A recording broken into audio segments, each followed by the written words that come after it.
professional, and then you walk in here and you're like, oh, this is not Well, what I no, see, it's just expected. like the TV studio. I mean, as long as it looks good from the knees to the top of the head, you're That's good. all that matters. I got a black curtain behind me, so it's awesome.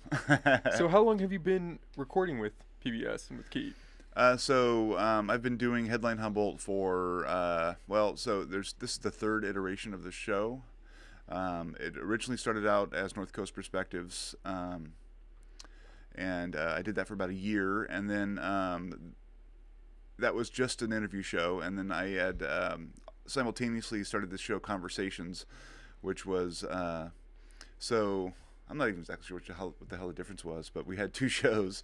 One was North Coast Perspectives, and one was just Conversations. And then ultimately, COVID happened, and we were like, we needed something to be a little bit more newsy, so that we could provide folks with regular updates about the spreading malaise. And so we started doing that, and that ultimately became my brainchild. I'd inherited the North Coast Perspectives title and set and all that, and then I was able to finally kind of create my own program with Headline Humboldt, and it was more news oriented. I mean, we have like a news section plus the interviews, so it was a little bit of a hybrid of both. But I've been so that's the TV part, but I've been a journalist on the North Coast since 2001. I worked at the newspaper for the Time Standard for 10 years, Oh wow. back since 2001 to 2010. Oh wow. So you have that news background. You were already in the space Yeah, prior yeah. to working with Headline Humboldt. Exactly right. And then I took probably 5 years off. I don't know how much of my story you know, but I got addicted to heroin. Oh, I didn't know that. Yeah, I got arrested.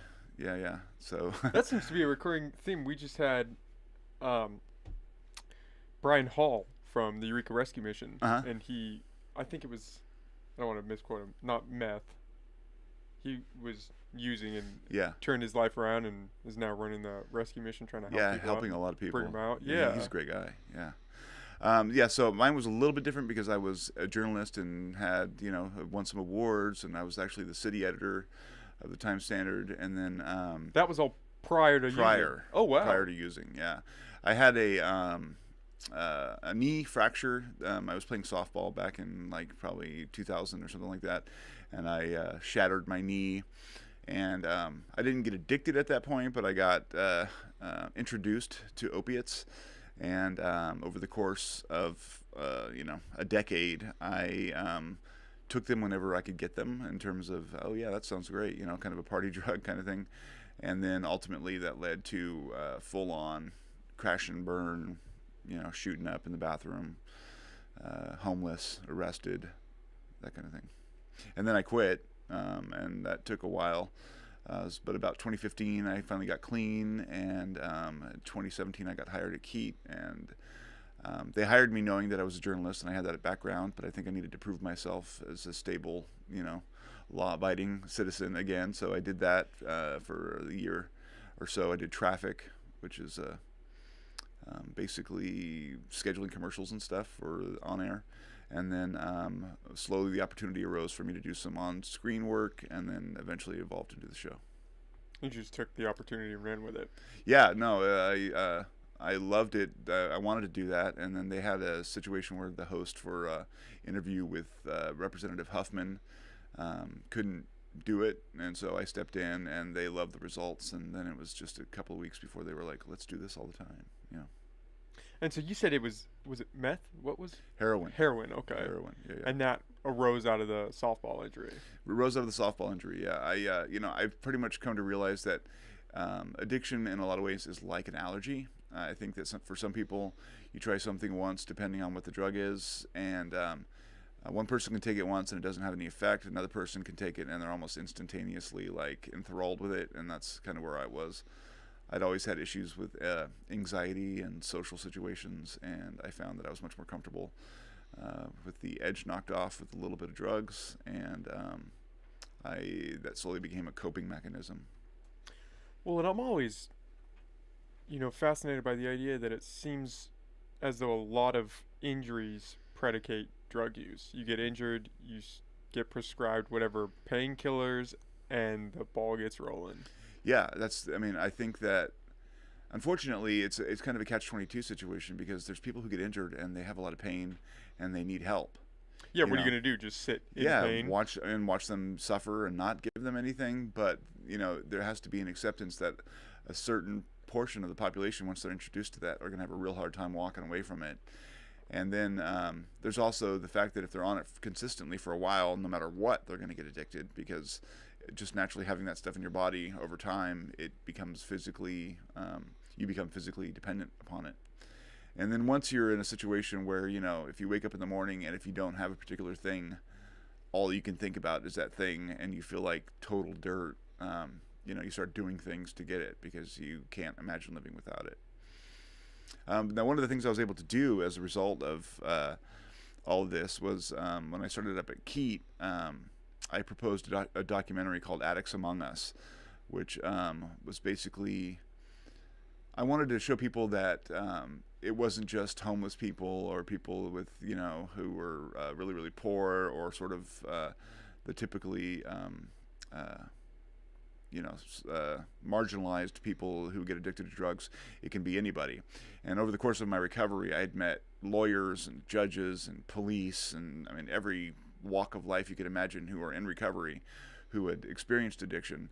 And so I wanted to kind of erase that idea that it's all people who are weak-willed or of bad character who get addicted. It's everybody.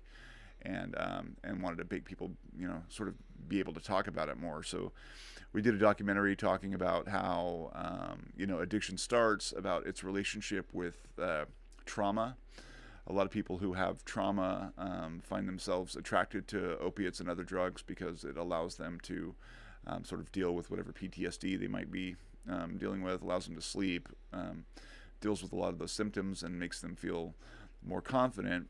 And also point out that Eureka has the unfortunate distinction of being one of the highest addiction rates in the country, but also one of the highest trauma rates for children. So we have a situation here where you have a really poorly functioning child welfare system that perpetuates or at least doesn't rescue kids out of traumatic situations and is basically manufacturing future addicts who then go on to have children and traumatize their own kids. And so it's like this self-defeating cycle of bad behavior and addiction. And at the time when I was making that movie, they didn't have any treatment facilities for free. Like if you wanted to get treatment when I was addicted, the only place that would take you for free was Teen Challenge. And I don't know if you know anything about that program. It's good for what it is, but you have to be basically a born-again Christian. I was going to say, isn't that a faith-based one? Yes, yeah. Well? And I have no problem with faith, but I actually tried the program. I went in for a week, and I had been used to a little bit of recovery from a time I'd spent in rehab before, and it was like, let's talk about your issue, talk about what drug you take, why do you take it, why do you think you're driven to take it, that kind of stuff. And it was more about just like, give up your addiction to Jesus Christ and he will lift it from you. And he might well have done that, but I didn't have the wherewithal to think about it that way. I'm not a Christian, so that's probably why. So after a week I left and I tried every which way to get into any kind of treatment facility, and there just weren't any. There are two, at the time there were two, CRC, which is a residential facility, and then also there was Crossroads, but those were, the only way to really get into them was to be arrested and referred by a court, and I hadn't been in serious trouble, and so I didn't have any way to get recommended for that by a judge, and I didn't have the health insurance to pay for it or the cash in my pocket. Now there is a facility, I'm going to forget the name of it, Waterfront Recovery, yeah, that's what it is, where the old Mac Center is next to Pepsi Cola down by Target. And that's a great facility, and they'll put you, you can stay there for as long as I think 3 to 6 months, and it's a dual diagnosis facility, so they also treat mental illness and anxiety disorders and that sort of thing, and also help you rebuild your life while serving you good food and giving you a place to live. And that's exactly what was needed. I think we probably need more beds, but it's still the answer. I mean, people need treatment. Now, was it hard for you having been established and been successful in your career to then start using? Did that weigh on you? The idea of Yes. what am I doing? Like I've Yeah. I've reached where I wanted to go and I'm still climbing and now I'm backtracking in this way. Yeah, no, that was always the struggle. A lot of shame for one thing, because you're trying to maintain a professional. I mean, I was still trying to be a professional journalist up until I quit when it became a point where I couldn't do the job right. You know what I mean? Like, I would, I had to get well. They call it get well by like using a little bit in the day, and that would allow me to do my work. But I was still trying to keep the basic minimum standards of the job and do my work. At the point where that no longer became tenable, I quit because I didn't want to embarrass the newspaper, and I didn't want to get caught and have all that stuff go public. And the idea was, well, I'll clean myself up and then I'll come back, or I'll come back in some other position at some other, news organization. But that didn't happen. I ended up getting worse and worse and worse, and ultimately I got arrested for possession.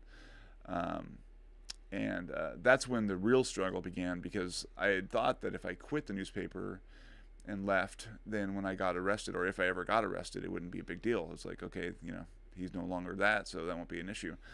Well, the chief of police at the time recognized my name when I was busted and sent a press release saying former editor of the Times-Standard, James Faulk, was arrested for heroin possession.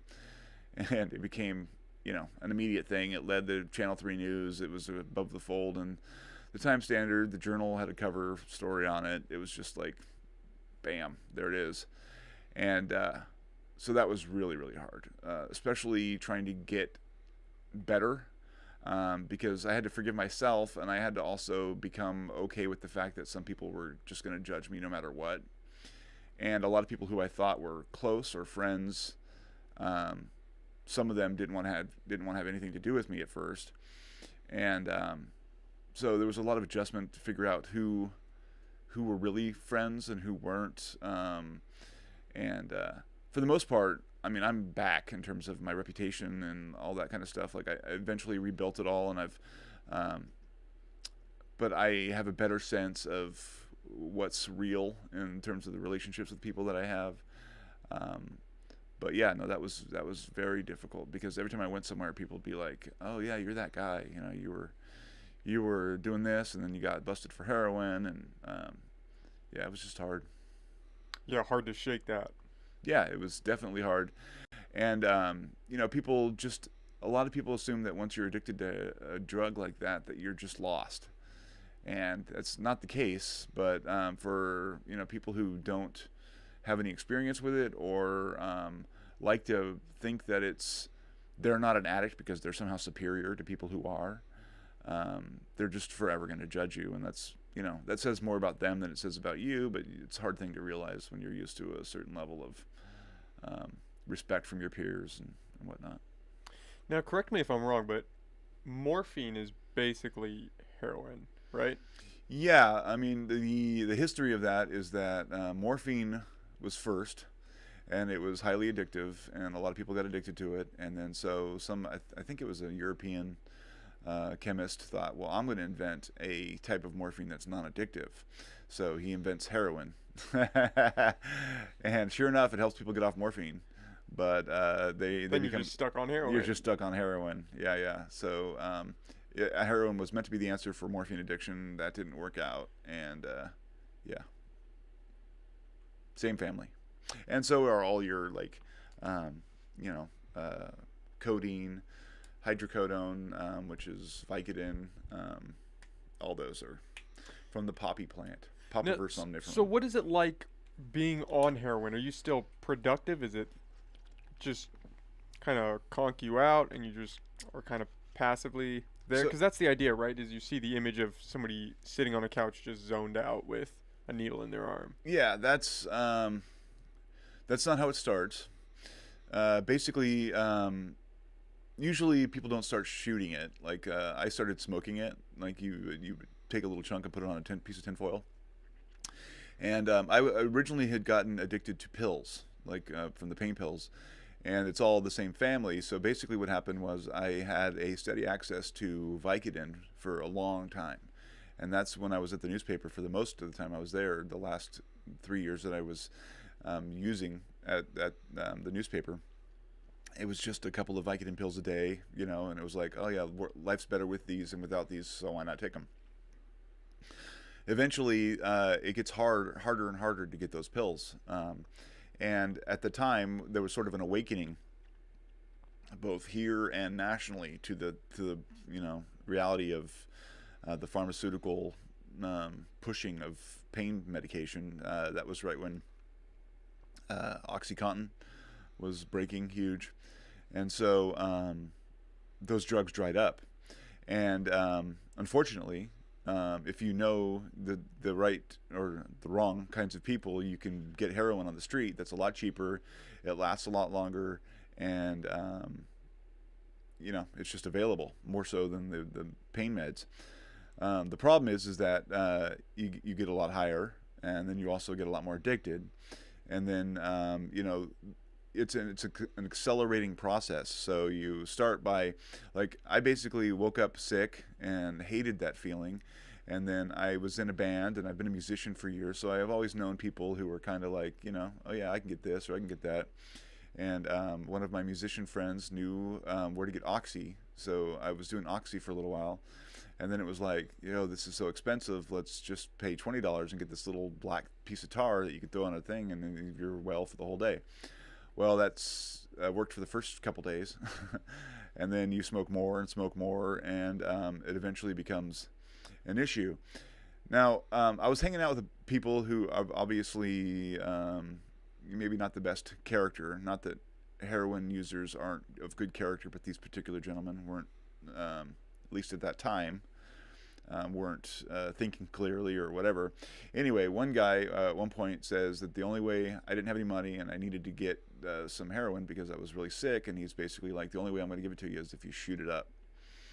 And so I thought about it for about 5 minutes, and I'm like, sure.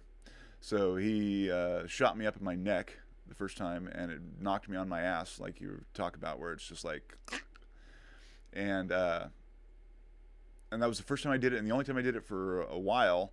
But then eventually the smoking of it didn't do enough for me, and it just kept accelerating. And so then it was like, well, then I'll start shooting it up, and I'll do it in places where no one's going to notice. And eventually you get to the point where you need it to just be functional. So you're not walking around dazed and confused most of the time, because that costs a lot of money to get into that state. You just use enough to be able to wake up in the morning and go to work or go to the store without sweating and having muscle spasms, and I don't know if you can cuss on here or not. Oh yeah. Okay, or without shitting yourself. So which is ideal. I don't think you want to do that in public, especially. You want to avoid that. So eventually it turns into a mode of survival. Now you want that. I mean, like the addict, that point where you're like kind of slumped out and you nod out, which is what they call it. That is your happiest moments, because that's the feeling that you're always chasing, but it becomes increasingly hard to get there. You're just it's the idea of chasing the dragon. Yeah, exactly right. It's just this vicious cycle where the further you go, the more harder it is to get there. Yeah, and the deeper you have to go to just maintain. Exactly right. Yeah. So how instrumental for you was doing that documentary? Was that kind of like a catalyst moment where you could put all these pieces together and see, yeah, this is like a vicious cycle for everyone that's involved? Well, I mean, I knew the cycle part of it, what the addiction element of it was. For me, the documentary worked in tandem with a column I used to write for the Lost Coast Outpost called Dead Reckoning. So after I'd gotten clean, I got a job at a cemetery. I was an office manager, and it was after I got clean. I was still kind of wrestling with it, so I wasn't totally clean all the time, but I was doing a lot better.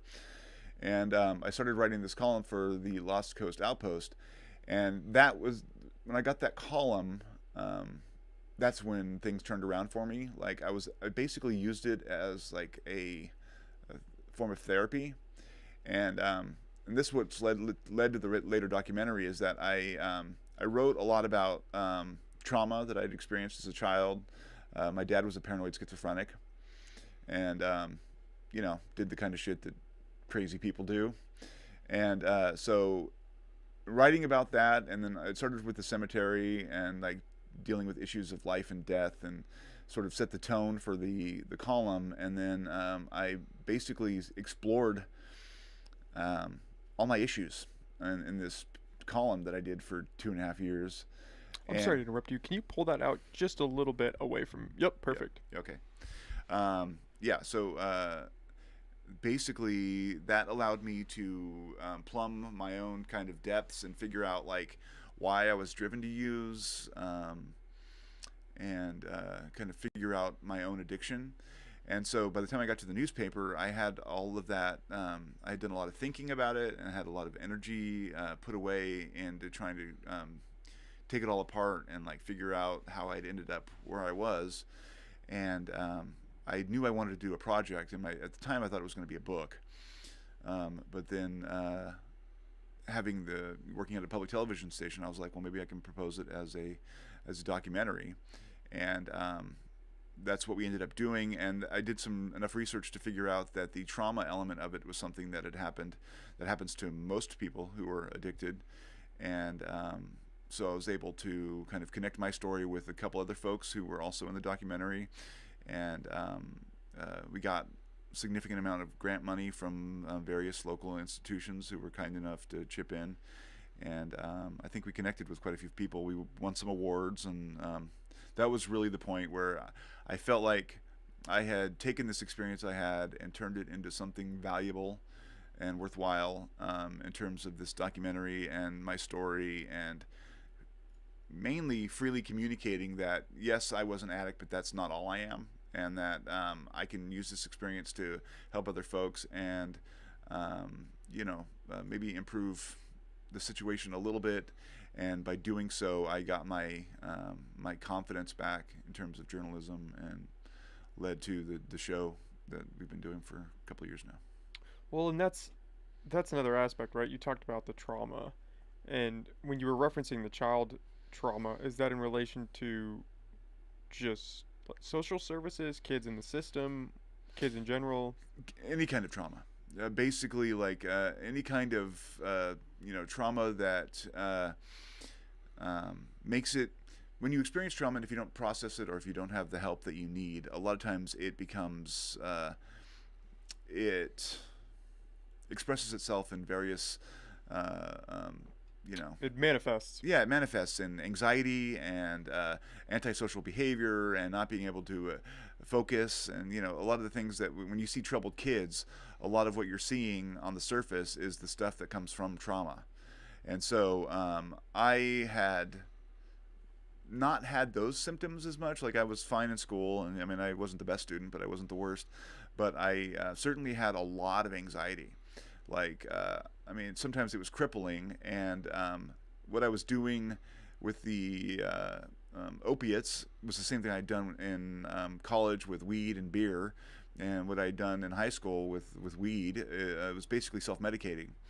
And I needed to learn how to deal with that anxiety, because without any kind of chemical crutch, I found it really, really hard to just go out and be and be real. Like, I was never at my best, because I was always basically crippled with all this self-doubt. And basically, since my dad was a paranoid schizophrenic, he was prone to act out randomly at weird times and have basically nonsensical fits of anger. And so that made it so where, later on in life, if things are at all unpredictable to me, I had a real hard time emotionally handling that. But I would be much better at it if I was sedated, and so I just kept myself sedated. And so that's where the trauma kind of informs it, I guess.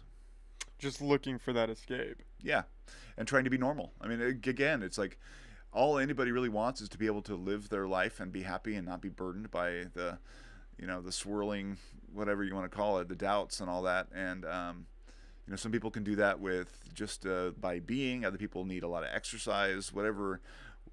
It's a struggle. Life is a metaphysical struggle from the moment you're born to the moment you die, where you're basically this little consciousness bubble floating around with all these other consciousness bubbles, and you can't really connect with anyone else. You can hear them talk, and maybe they're telling you the truth, but maybe they're not, and it's all this angst-ridden, fight to figure out who you are and what you want to be, and what makes you happy, and that's a hard thing for everybody. And for some people, they turn to drugs and alcohol to deal with it, and trauma just makes it infinitely more difficult. Well, and you were in the two positions where a lot of drug use is attributed, right? Being a musician is Mm-hmm. tied to drinking and using drugs, and journalism now is Yeah. tied to that. Is that pretty prevalent? No, It's not. It's just I think it's an old. I think that there used to be a time when the editor had the bottle of scotch in his bottom drawer and the hard drinking newspaper man. That's not the journalism really of today. I think that it's like most other things. It's evolved now to some point, and in some ways, I think it's become a lot more boring. But people are, they're caught up in the whole cultural milieu of being proper and politically correct and not misbehaving, which is probably a good thing. But yeah, that's all I think a cliche from the old days. what about Adderall use? That's the one that I've always heard is With journalists journalists, using Adderall to stay up to write whatever story they have to write. I wouldn't doubt that's a thing. I never saw it. And I've done speed a few times, and I would never have wanted to publish anything I wrote under the influence of speed, because you have a lot of ideas that you think are just the greatest thing in the world, and then it turns out they're not. Yeah, it's just a jarbled mess. Yeah, of jarbled words. mess You're of- like, this doesn't make any sense. Nobody's gonna want to read this. Nobody's gonna want to read, or you'll have a couple of great nuggets, but they'll It's get buried lost under in, trash. Yeah, exactly. So what is it like? You brought up kind of the cultural aspect of today. What is it like being in the news today, where you have the stigma of fake news and who do we trust? Oh my God. Who's really telling us the truth? What's real? What's not? Yeah, okay. So here's the deal with that. I am not one of those people who's going to sit here and say that I'm an impartial journalist. And maybe that disqualifies me from being a journalist. But I don't think so. Essentially, people are actively trying to turn people against truthful information because they have an agenda to sell, right? And I'm going to go ahead and say that largely it's the right wing of this country, only because that's the actual reality of it. We've gotten to this point where I think that reflexively we want to make everything that has to do with politics he said, she said. If a Democrat says something, well, then you want to go and you want to find a Republican to say something else.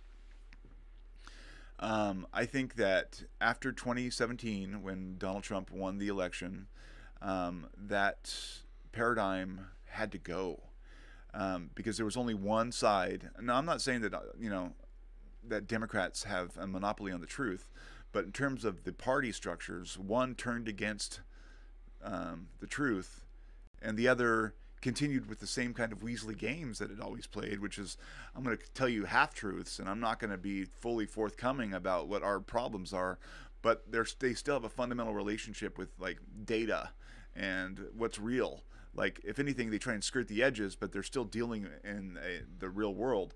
The other side, and I think that, I don't know why, I'm always going to be mystified by why Donald Trump was able to capture the imagination of so many people. But he was able to basically convince half the country that if he said something wasn't true, it just wasn't true. And I don't know if you call that charisma or what, but that's made it really challenging, because, like, if I'm interviewing, Congressman Huffman, and we're talking about certain things, I'm not going to. I don't feel like I have to give him the party line from the right in order to feel like I've given him a thorough, run for his, journalistic, whatever. I don't know, not saying that very clearly, but basically, like, I'm confident enough in my ability to research issues and figure out what the truth most likely is, and approach each question and each interviewee from that perspective, rather than allowing either political party to dictate what the truth is. Because once you do that now, I think that you're lost. It's like you have to be able to establish your own truth, and that means you have to be able to tell people in positions of power when you don't think they're telling the truth. And I wish that was something that more journalists would be able to do, in terms of, like, all this fake news stuff that's been cast about, and all the the media is the enemy of the state kind of stuff. It's like we have to be willing to get in the ring a little bit with for the debate, to be able to establish a baseline of reality. Well, I don't think anybody wants the debate, right or left. Which debate? The debate about what is true and what's not true. Yeah. I think it's easy to attribute a lot of that to the right, and I think that is warranted, but the left does skirt the edge of Well, that's what I was reality. saying. Yeah. I mean, I think that neither side is an honest broker necessarily, but it's just that one side, like, I think the right basically decided that they wanted to stay in power so much that they were willing to sell anything to their followers, and so that was an acceleration. But I don't think you can. The role of the journalist is to find out what the truth is, and then approach the people in power with that truth and force them to deal with that, whether or not they're Democrats or Republicans. It's like, you can't just, like, Donald Trump said that that COVID's not this or COVID's that, and then whoever, Hillary Clinton said, it is this or it is that, and that becomes the debate that we get caught up in. It's like, no, COVID-19 is highly contagious. COVID-19 is all these things. That's the fact. Then you approach the Donald Trumps of the world and say, this is what's going on. What are your opinions on it, or what are you going to do about it? And, if they go off on their thing.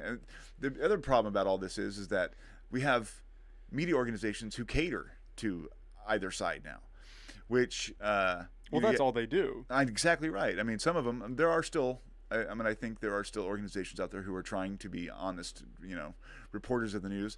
But like Fox News and to some extent MSNBC, they just like have their audience, and that's who they want to affirm. It's like, we want to, preach at you about stuff that you already believe. And that's not the most constructive behavior for journalists. It's not even slightly constructive. No. It's detrimental. It's destructive. Yeah, it goes against, and obviously I'm not a journalist, I'm speaking from outside the lines here, but seems like it goes against what journalism is all about. Finding the truth and expressing that, and yeah, you're going to be biased, but try not to put your flair on it. Try to just put it out there. Yeah. And that doesn't happen. Yeah, I mean, I think that there's, like I said, there's people who are doing good work and the people who aren't, I think the Washington Post and the New York Times have done some stellar work. I don't agree with everything their editorial pages, to say or stand for. But overall, actually, I think our print media has performed admirably over the last 5 or 6 years, with everything that's gone on. A lot of investigative stuff, a lot of aggressive reporting.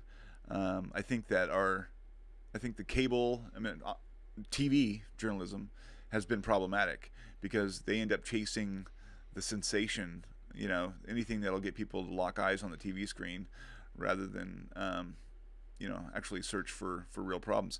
But it's like, there is the question, what comes first, the chicken or the egg? It's like, yeah, we talk about how journalists, have these lower standards or are doing things that just kind of lowest common denominator that gets them the most views. But that's what people are interested in too. It's like people reward them for that behavior by tuning in.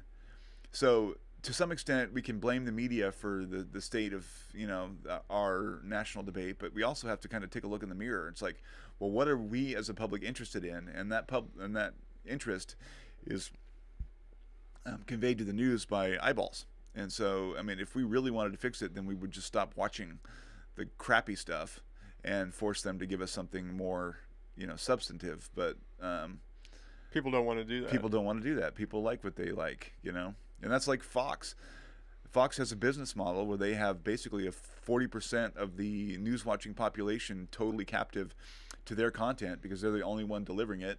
So they have no motivation to change. I mean, and you'd think, well, maybe civic, like goodwill, but that's not what they're about, and that's not how business decisions get made. Yeah, it's the cult of personality now. That's what you get when you watch those shows. Yeah, absolutely. It's just And it's like it's the same thing. Um, it's like with the MSNBC, you have Rachel Maddow, and you have some of the bigger names there, and then with Fox, you have Sean Hannity or Tucker Carlson, who I think is a loathsome human being. Now, I mean, I've watched both of those shows, and I try to like be as impartial as possible. But watching those two shows, like Rachel's practicing journalism, she's an advocacy journalist, like she takes a position. But Tucker Carlson is a hate monger. So it's like I don't want to equate the two necessarily, and I hope it's not just because I agree with one more than the other, but at the same time, like again, Rachel for the most part is dealing with actual information, and people. But that's not 100% true. She's had She some moments. definitely, she's out here swinging. The problem Yeah. is, the left has morality on its side. The Yeah, left is trying to fight the good fight, trying to help people. You have this veil of we're doing a just cause. The right is out here just swinging from the hip. yeah, because they want to win. That's their But the bottom left, line. but they're two sides of the same coin. One just has the cape of we're doing it for justice, and the other you could tie to religion or you could tie to Yeah, just a power and from a grab. slightly different perspective, you're thinking that the right is fighting the fight to. I mean, if people are anti-abortion, and if they believe that life starts at inception or conception, This is the party trying to save babies. yes, exactly right. So that's how could you be any better than that? It's all a matter of perspective. So yeah, and that's it's all relative, I guess, is what it boils down to. But I mean, I think the left has to be careful about that whole fighting for justice thing, because if people disagree with the left, and that's where this whole cancel culture debate comes down. It's like I think that people on the left would be a lot better served if they were like dispensing advice about how we could all be more welcoming, and like it's like maybe we shouldn't use these words that are offensive, or maybe we shouldn't but that's not what's happening. It's like there is a certain percentage of people on the left, and maybe it's just Twitter culture or whatever. But if someone does something that isn't quite within the pocket of politically correct, they get hammered. And so people resent that, and then they start thinking that everyone on the left is just out to judge them and make them feel like dirt or make them feel like ignoramuses. So they don't want to like even engage with that because it makes them feel inferior and less than. And so I think the left starts to alienate a lot of people, which is what's part of what's fueling, I think, the explosion of the right wing, machine. I agree with that. I think in a lot of ways both sides are fueling the fire on the other. Yeah, On those polar extremes, right? The left, it's almost that elitist mentality of absolutely. this is what's right and you might disagree, but that's because you're wrong. Exactly right. Yeah. And you are like somehow operating under a paradigm that's kept people enslaved for 2,000 years, and it's like really heavy stuff about like your morality, because you're not following along with whatever the party line happens to be at that particular moment, and it's always shifting. So there's always going to be times when you're somehow off that line. Yeah, you're never 100% in line because they keep moving the goalposts. Exactly right. So you get caught often outside of it. That's what I mean with them. They have that morality cape, Mm-hmm. is they can just use, oh well, you're feeding into a system of white Oppression. supremacy or oppression or the Yeah. patriarchy, Yeah. or you don't care about X, Y, and Z, so you're just wrong, and we get to disregard everything you say because you're wrong. Yeah, exactly right. And you represent something that's inherently evil in a lot of ways. I don't know what I think about a lot of that stuff. I went to HSU, and when I went there, I had a hard time because of all of this stuff. The debate right now about critical race theory. Well, that's what the English department at HSU taught when I was there. And when did you go there? 1998 to 2001. And you saw all of this kind of brewing even back then. Yeah, within the English program at HSU, definitely. There had been a switch from. I signed up as an English major thinking I was going to read books about literature and study the great authors and learn what they were doing that was so good, and how I could learn how to do some of that because I'm a writer, and I wanted to write and write well. But it quickly became clear that the classes were actually more about flipping the paradigm of what's considered the canon, and re-examining who we think are quality writers, and changing the representation. So instead of the people that I thought I would be studying, I ended up studying a lot of like African American lit as a class, and a lot of gay fiction or gay literature. I'm trying to remember Audre Lorde. There was several people that we focused pretty heavily on, and now so I loved it. Right, like I didn't mind the writing, and there was some really exciting stuff that I encountered as the in the curriculum. What I didn't like was that there kind of became this philosophical litmus test about like how you write an A paper was like, you had to throw the word paradigm, you basically had to check off all these boxes about how you were seeing through the fallacy of these old value judgments about what made something literature or not. And I was like, I didn't want it to be political. It wasn't even necessarily that I disagreed with what they were saying as much as it was like, I thought we were going to study writing and like what's good about writing and how to interpret it. But the focus was, there was even a move at one point to change it from the English program to cultural criticism, where you could just basically you'd analyze text to pull out how language is used to perpetuate authority and power relationships, and to determine what it's saying about the society overall. So I saw that coming, but so how do you handle something though where all of that is true? Right? People have been oppressed. That has happened. Whole groups of people were excluded from, the attention of the masses because they weren't published or they weren't put in front of people in schools. Basically people were denied access to some serious genius from a lot of these groups. That being said, that doesn't in any way lessen the genius of the Hemingways or the Faulkners or the classic old white man authors that were so prevalent in the mid 20th century. How do we accommodate both? Like, I mean, my thinking is that we should include more, but not reject things necessarily because of who wrote them. And that's kind of where I ended up at the end of that program. But it's an interesting dilemma. It's like, those things happened.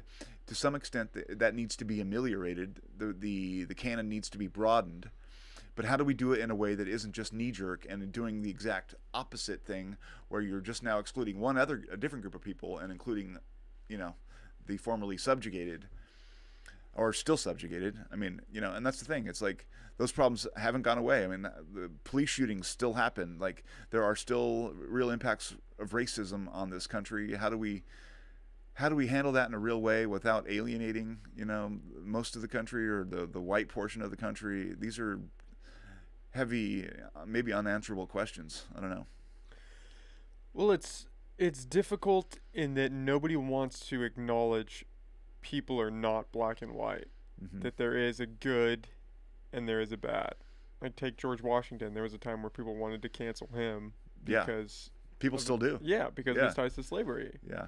But are we just gonna wash him out from history, even though he, was our first president, helped found the country, did great things. Did great things. Yeah.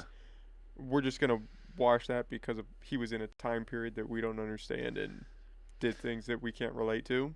Yeah, that's. I had this discussion with my son, who is starting at CR, and is a bright kid, and we have a lot of like really heavy discussions about this kind of thing, and we were talking about how it's complicated.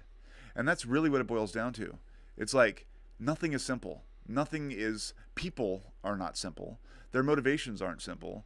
There's no easy way to like say that this person is good or this person is bad, or that this action was good or this action was bad. It's enormously complex.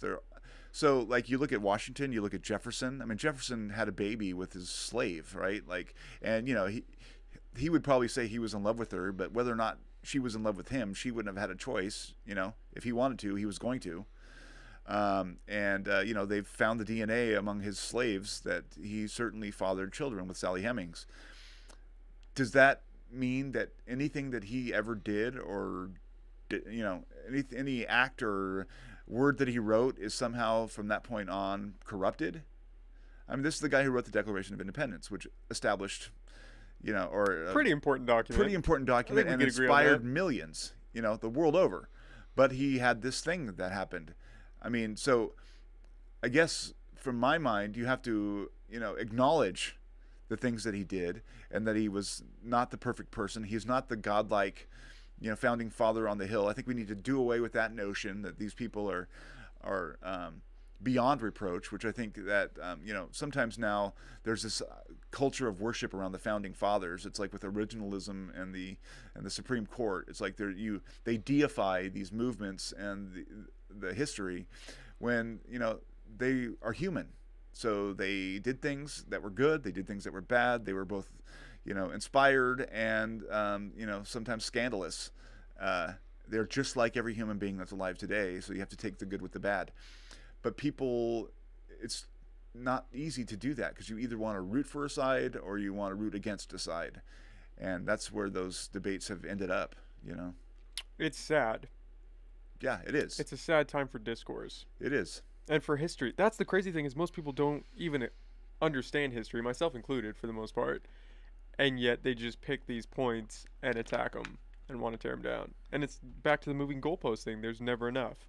It's never going to be enough. If we pull down all the statues of the past presidents, if we rewrite history, it's not going to stop. It's just going to move on to the next thing. Yep. The next battle, the next cross we have to bear. Yep. And the way that our society seems to have worked, it's like things come into vogue and then things go out of vogue. So, almost just as fast. Yeah, and so it's like I think we should be careful about like how far we go into each of these trendy ideas about various things, realizing that the people who follow us aren't necessarily going to feel the same. And if we're trying to limit what the people who follow us can think about certain things, then that's a problematic notion. You know what I mean? It's like, are we taking down statues of former presidents because we don't want anyone following us in the history of the United States to ever look on these people and think, oh, what a genius, because he had done this, this, and this? Well, who are we to say how these people should feel about anything, or how anybody should feel? At the same time, having bases named after Confederate generals and people who fought a war to defend, that institution, and who were rebellious against the United States, that doesn't make much sense. Again, it's all complicated, Yeah, the Confederacy aspect is weird. You shouldn't support that, though. If you think about it realistically, people rising up against the country, like, why would you want to celebrate? Well, that's, yeah. And they try to use the cultural ties, which, I get, but you still revolted against the country. Yeah, no matter what. We're going to celebrate that now that we've come back together. Yeah.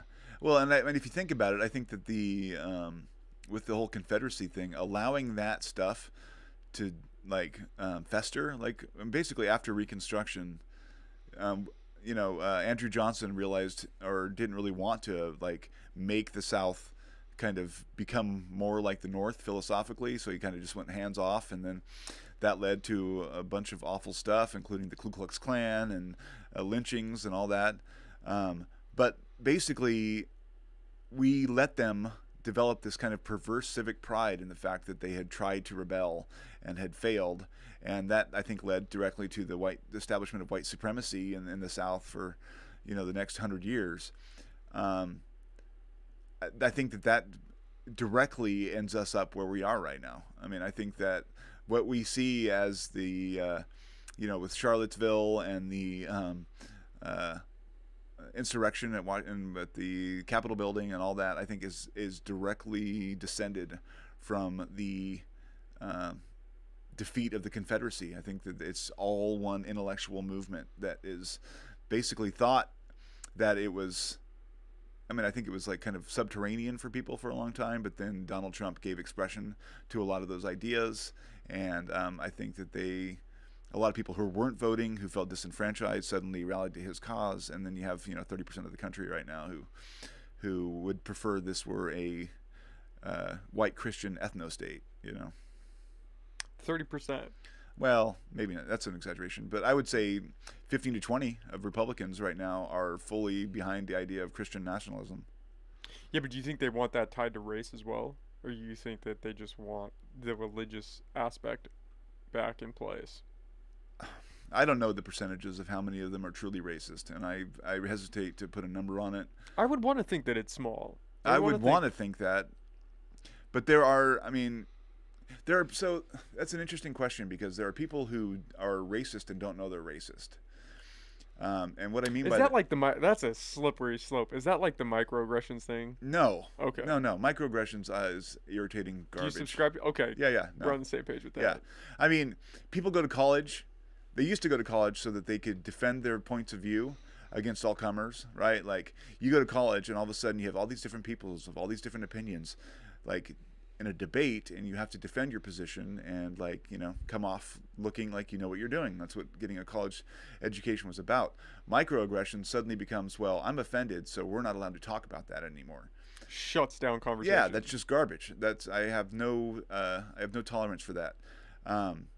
I also, though, I think it's okay for people to say, well, that offends me, and then explain why it offends you. But the cancellation of the argument and, like, shutting down of things, especially when it's not blatantly or not even intended as some kind of racist remark, I think that that's more damaging than anything. But there are people who operate within a system of thought where I think it's totally possible for people to judge other people based on race, sexual orientation, gender, sexual identity, all those things, without really processing what it is that they are feeling about it. Like, a lot of dudes I know say, well, I have no problem with people being gay, but they're really, really uncomfortable around gay people, or I have no problem with transgender folks, but they have like a visceral reaction to people who are transgender when they encounter them. A lot of people who, like, I don't hate black people, but I'm not comfortable being around black people, or, I think there's a lot of levels that people operate on. And so do all racists need to actively think that they hate people of a different, race in order to be racist? No, not at all. I think a lot of those inclinations operate on subconscious levels. Institutional racism. The idea that systems are set up to perpetuate certain things, like the fact that so many black people end up in prison, where are you saying that there not as many white people are breaking those laws? No, but more of the law enforcement effort is centered in black neighborhoods. Why is that? Well, there may be actual concrete reasons that don't have to do with, like, race. Well, we could tie that especially to economic status. Yes, where people are predominantly located in these poorer regions. Yeah, and higher police presence, higher gang presence, higher violence, higher class. crime. But the thing is like, if you go back and you look at, like, the levels of wealth within the black community and what happened after racism. Basically in 1865, they were all set free and had no wealth whatsoever, and have never really had a chance to accumulate wealth because the systems in the South and elsewhere didn't allow them to own property, or they did, but then they made it hard for people to buy homes. There's been a lot of structural limitations to the black community in terms of acquiring wealth, so they've never been able to dig themselves out of the hole that slavery created. And so now we're in a position where, a lot of the poor neighborhoods are black. Well, and Latino now, I believe. Well, yeah, I don't know the numbers, but not white. But I come from a poor white background, so I know that, like, people talk about privilege, which is a touchy word. Like, I didn't feel like I had privilege growing up. My dad was a paranoid schizophrenic. My mom, he couldn't work. My mom worked. We were on welfare. We moved around from roach-ridden apartments to, grandma's house. And so I didn't feel like I actively had any advantages that anyone else had. But I also had a best friend who was Hispanic as a kid. And he was dealing with a lot of different things that I never had to deal with, in terms of, like, people just judging him off the, off the bat because of the color of his skin, or assuming that because he was Mexican he was going to be lazy, or just a lot of things that I was there to experience with him, because we hung out together all the time. Like, we went to a supermarket, and he got tackled in the parking lot because someone had thought that he had stolen something, and he hadn't stolen anything. But this dude came flying out of the store, and it was actually it was in Modesto, California, and the guy who tackled him was a teammate on the football team with my older brother, and he comes out and he does this like flying, tackle of a 10-year-old kid who was my best friend, thinking that he'd stolen something, and he hadn't. And I mean, to get down to it, do I really know that happened because he was a Mexican? No, but it sure seems suspicious, and I didn't get tackled. So I mean, all those problems are like complex, and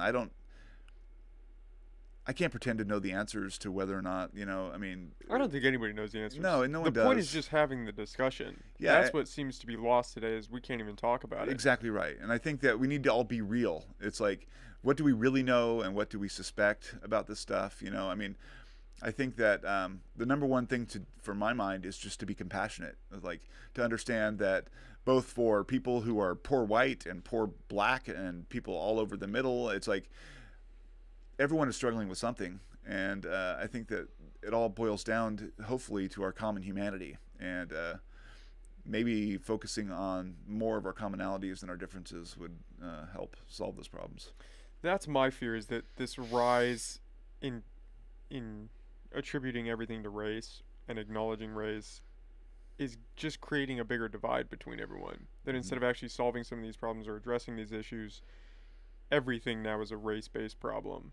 And we're just talking about it. We're just pointing it out. This is a problem, and nobody's doing anything because everything is a problem. Mm-hmm. So how do you fix everything all at once? Yeah. Yeah, I mean, I think that that's true. But that gets sort of at the issue of what people talk about as privilege. If you're a white guy, or you pass as a white guy or whatever, you have the privilege of being like, I don't think race should be considered. Because like an African American man or an Asian, but doesn't that in because itself, they are faced with it every day? Yeah, but isn't people are judging that them. in itself saying that white people don't experience racism? Isn't yes. that statement? Yes. Do you believe that? So this is a touchy subject. Do I think that there are prejudiced people of color? Absolutely. What about racist? Okay, well, see, racism implies power structures. So. Yes, but then this is what I learned at HSU. But in questioning that implies that black people cannot have power. No, it's basically acknowledging that in our current dominant society, the black experience is not in power. Okay, but what does that mean? Because we've had a black president, and I know everyone. Okay. I always throw that out there. We've had a black president immediately followed by Donald Trump. Yeah, but we've never had a female president. We've never had a Mexican president, a Chinese president. So well, are all those people we had a woman lower, win the election. Yeah, but are all those people lower on the totem pole than black people? I don't think we're I don't think that's even. I don't think that's even. I don't think it has to do so much with which individuals are elected to power, as much as it has to do with what the dominant cultural and racial mix is of the engine of the country and the sort of the conscience of the country. Like, and I don't even know, I couldn't even tell you right now, like, what was interesting about the election between Barack Obama and Donald Trump to me was that it was like we were in two different countries. It's like before, when Barack Obama was president, we felt like we had arrived at a place. Like somehow we had a black president and everyone seemed cool with it. And like maybe we'd arrived at this place that was more enlightened than where we'd been before. And maybe we could begin to think of our country in a different way, right? And I was proud of that. I went to Barack Obama's inauguration in 2008. I was within probably 100 yards of him as he put his hand on the Bible and swore in. I could have hit him with a baseball. Oh, wow. That would have been a bad idea. Yeah, you wouldn't have made it very far. But there was that. And then the country reacted. And now... Well, you can't say that because he served 2 terms, so it wasn't necessarily a reaction against You don't him. think Donald Trump was a reaction to Barack Obama? I think Donald Trump was a reaction against people feeling unheard and that their ideas were suppressed, and finally they had a poster child to represent them, and so they came out in force. I don't think it was necessarily tied to Obama. I think if Trump had came out before Obama, he might have won. Yeah. It was just all these people that felt like they didn't have a voice now did have a voice and had somebody to talk for them. See, as I see it, basically we had a whole class of people that usually didn't vote, didn't care about politics, felt like politicians never spoke for them, right? And then a black person got elected, and I mean, I experienced this personally with people that I knew who were like, oh, we got this N-word as president now, like, you know, really angry about the fact that, you know, we lived in a world that had allowed this to happen. And that was immediately manifested by Barack Obama's election with the whole Tea Party movement. There was like this actual, actualization of resentment where like this whole class of people reacted against anything that Obama had to do, things that were reformally Republican ideas, like the whole Obamacare thing that came from Mitt Romney in Massachusetts, which was originally a Republican proposal.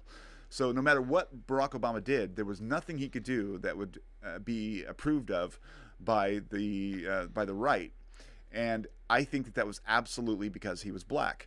The whole thing about like his birth certificate, like that The had birth never certificate was crazy.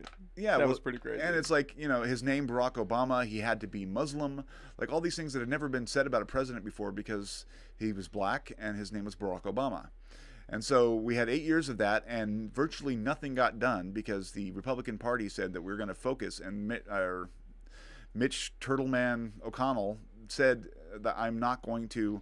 My whole purpose is to make sure that Obama is a one-term president, and then to stop any long-term legacy of Obama from unfolding. And I think that he did that because of the anger the base experienced at having a black president, even though they never actually said that. And then, or some did, but most didn't. And then immediately after that, all that class of people that hadn't voted up to that point, who are sort of like the silent, you know, disenfranchised people on the edges, they had a candidate come forward in the Republican primary who began to say the things out loud that they had all been feeling when Barack Obama was president, like, you know, all Mexican are rapists and all the other coded language and not so coded language that he threw out during the campaign. So they had someone to vote for, and they were pissed off because Barack Obama had been president. So those two things pushed Trump ultimately into power, even though he won with a minority, you know, of votes. I know we have a fly. We got to stop leaving the door open because we got a fly in and out. It's hanging out. Yes, I'm sure it was a factor. I would argue a small factor though. Okay, Because yeah. I think if it was a bigger one in 2012, people would have come out in force and squashed it. Yeah. And said we don't want a black president. We're voting for somebody else. Well, I think that the people who voted for Donald Trump didn't like Mitt Romney either, and that's what the Yeah, kind but of if the it's magic. if it's a race-based metric, obviously Mitt Romney is white, and so if it was a Yeah. backlash against Obama purely because he's black, they would have picked anybody that was white. Yeah, I guess I mean the purely part of it is Well, and you have to sort think of definitive. in the 2016 election, who was up there that was a good candidate? The We're s- 2016. Yeah, Yeah, we're yeah. scraping the bottom of the barrel for everybody. Well, so okay, you don't like Hillary Clinton. I voted for Hillary. Yeah. Hillary back before I really understood everything in the emails and just how she's a little. I mean, she's not a great candidate. Not because she's a woman, which is what everyone go. No, Anytime I you don't think say it- you don't like somebody that's a woman, they always say, "Is it because she's a woman?" Yeah. Like, no, she's just a shitty politician. She flip flops on everything. She didn't think gay marriage was okay until like 2013. Sure. I mean, she's just not great. She is the epitome of the what you call the triangulating candidate, where it's like they pick positions based on what they think is going to move them ahead, and they operate on very little in terms of their own character or opinions. So you can't really trust anything they say to be what they actually feel, because they're always trying to triangulate which group is going to get them elected. You know, I think that she was infinitely better than I think Donald Trump. But I don't know that the country would have been much better off had she gotten elected, because there was a lot of people who hate her guts, and I think that her political enemies would have, you know, brought everything to a standstill because they were so upset about her being president. I think she's really bright. I respect her. She's not my ideal candidate. I have a lot of complicated thoughts about Hillary. Like, Well, I just don't like she flip flop. I Politicians that do that, which is hard because most of them do that. yeah. That's a problem that we've just come to accept. That But as what a do you do politician, if you actually evolve in your thinking? but has she done that? I mean, I don't know. When she's changed opinions, it could be argued that she just came to feel differently about an issue, Yes. like gay marriage. Yep. At one point, you could be against it or think that the country's not ready for legalization, but then at another point, after you've seen some things, you can be like, well, maybe now we are ready, and you're ready to make that change. I mean, I'm not saying that flip-flopping is a problem. Don't get me wrong, but I think that there has to be some room sometimes for people to be able to be like To grow. 100%, and not get nailed by it. 100%. That's another problem that we've grown into is you are your past. Yeah. And the past mistakes that you've made now are stuck with you for life. We don't allow people the room to grow. Yeah. Which, you're right, that is a big thing. I just don't think that's what she's doing. Just like I Yeah. don't think Donald Trump is growing at all. They're just flip-flopping to try to appease their base or appease what they think people will want them to say. Yeah, and I agree with you. I mean, on the 2016 election, in terms of which candidates, I mean, we didn't have a good choice because neither one of those candidates were going to bring anybody together. And I think that when you're choosing a leader for the country, it's important that you have someone that can at least appeal in some way to both segments of society. I mean, to like so that we have a common sense of purpose. I mean, I think Joe Biden could do that. I mean, I don't know. He's had a hard time. But he's turning things around. I think he's doing infinitely better than Trump. I think he's trying legitimately, whether or not he's succeeding in some ways. But he's a guy who I think has gotten a lot of unfair that guy, flack. he's almost, he's in that same mix with them, though. He's plagiarized speeches and passed them off as his own. I think he plagiarized JFK or MLK. I'm not sure. Probably. See if you can find that. But that's, I mean, he lied about he just lies about shit that, like, why lie about it? Lied about being at the top of his class or something like that. Yeah. He wasn't at the top of his class. Why lie? Why are we So making who these is passe a good, comments? from your perspective, who was a good None of them. candidate? I'm going to say this. I should have dug into her a little bit more. I liked Tulsi Gabbard at a cursory glance. Okay. I thought that she was a vet. Mm-hmm. She served. Mm-hmm. She was in a medical unit, so she probably saw some pretty terrible things. Yeah. I liked her perspective on not engaging in these foreign wars just to appease the military-industrial complex. I felt what I heard her say resonated. I didn't hear everything that she said, Mm-hmm. but at least it seemed like she had character. Like she was going to stand on her ground and stand for something. Everyone else on that stage, it just felt they were passé about everything. They would sell their name for anything to get closer to being the president. Yeah. Tulsi. So I don't know what you think about the Russia investigation, like the whole idea. Well, that was a joke, right? Are you saying that she is tied to Russia? What I'm saying is that she. I'm not saying she's tied to Russia. I think that she began to court a certain segment of the voter population that was against the Russia investigation, and so she became the Russia against Trump. The investigation. Yeah. Okay. Basically being against the investigation, and she ended up being on Fox News a lot, and like. I think that I mean, with the Russia investigation, I think that the investigation absolutely should have happened, and I think it probably came down right where it was supposed to. There was a lot of weird stuff that was said by Trump, that was done, that needed to be investigated because it raised a lot of weird questions about where his loyalties lie. And I think that in the end, he probably didn't have a conspiracy with the Russian government to get himself elected, but there were a lot of things that were really suspicious about that, and so it should have been investigated. There's this whole movement now among people on the right and the left, the extreme left, to say, well, that was all part of like the FBI's or the intelligence agency's effort to pull Trump down from the power, and because Trump is like the real renegade against these entrenched powers or whatever. And it's like, no, the Russian investigation had to happen. It probably was right to exonerate him from that conspiracy. It probably wasn't right to exonerate him from all the efforts he made to obstruct justice and keep that investigation from going forward. But the FBI did have a policy at the time of not allowing, and still does, not allowing the prosecution of a sitting president, which is probably the right thing. I mean, but at the same time, we got to hold those people accountable. So But anyway, with that investigation specifically, there are a lot of people that think it was just a time suck, just to try to find something on him, just to try to paint him into this yeah, but that's, corner. I mean, that's, you had, oligarchs who were under the control of Vladimir Putin, doing all kinds of things really close in relation to Donald Trump. You had Donald Trump's advisors close and interacting with members of Russian intelligence. You had his campaign giving polling data to the Russians, who were running a cyber farm for trolls, the cyber troll farm, where they would go on Facebook and everywhere else and spread the information that Trump's campaign needed them to send, which they knew about because of the polling data they'd received from Trump's campaign. So they were working together.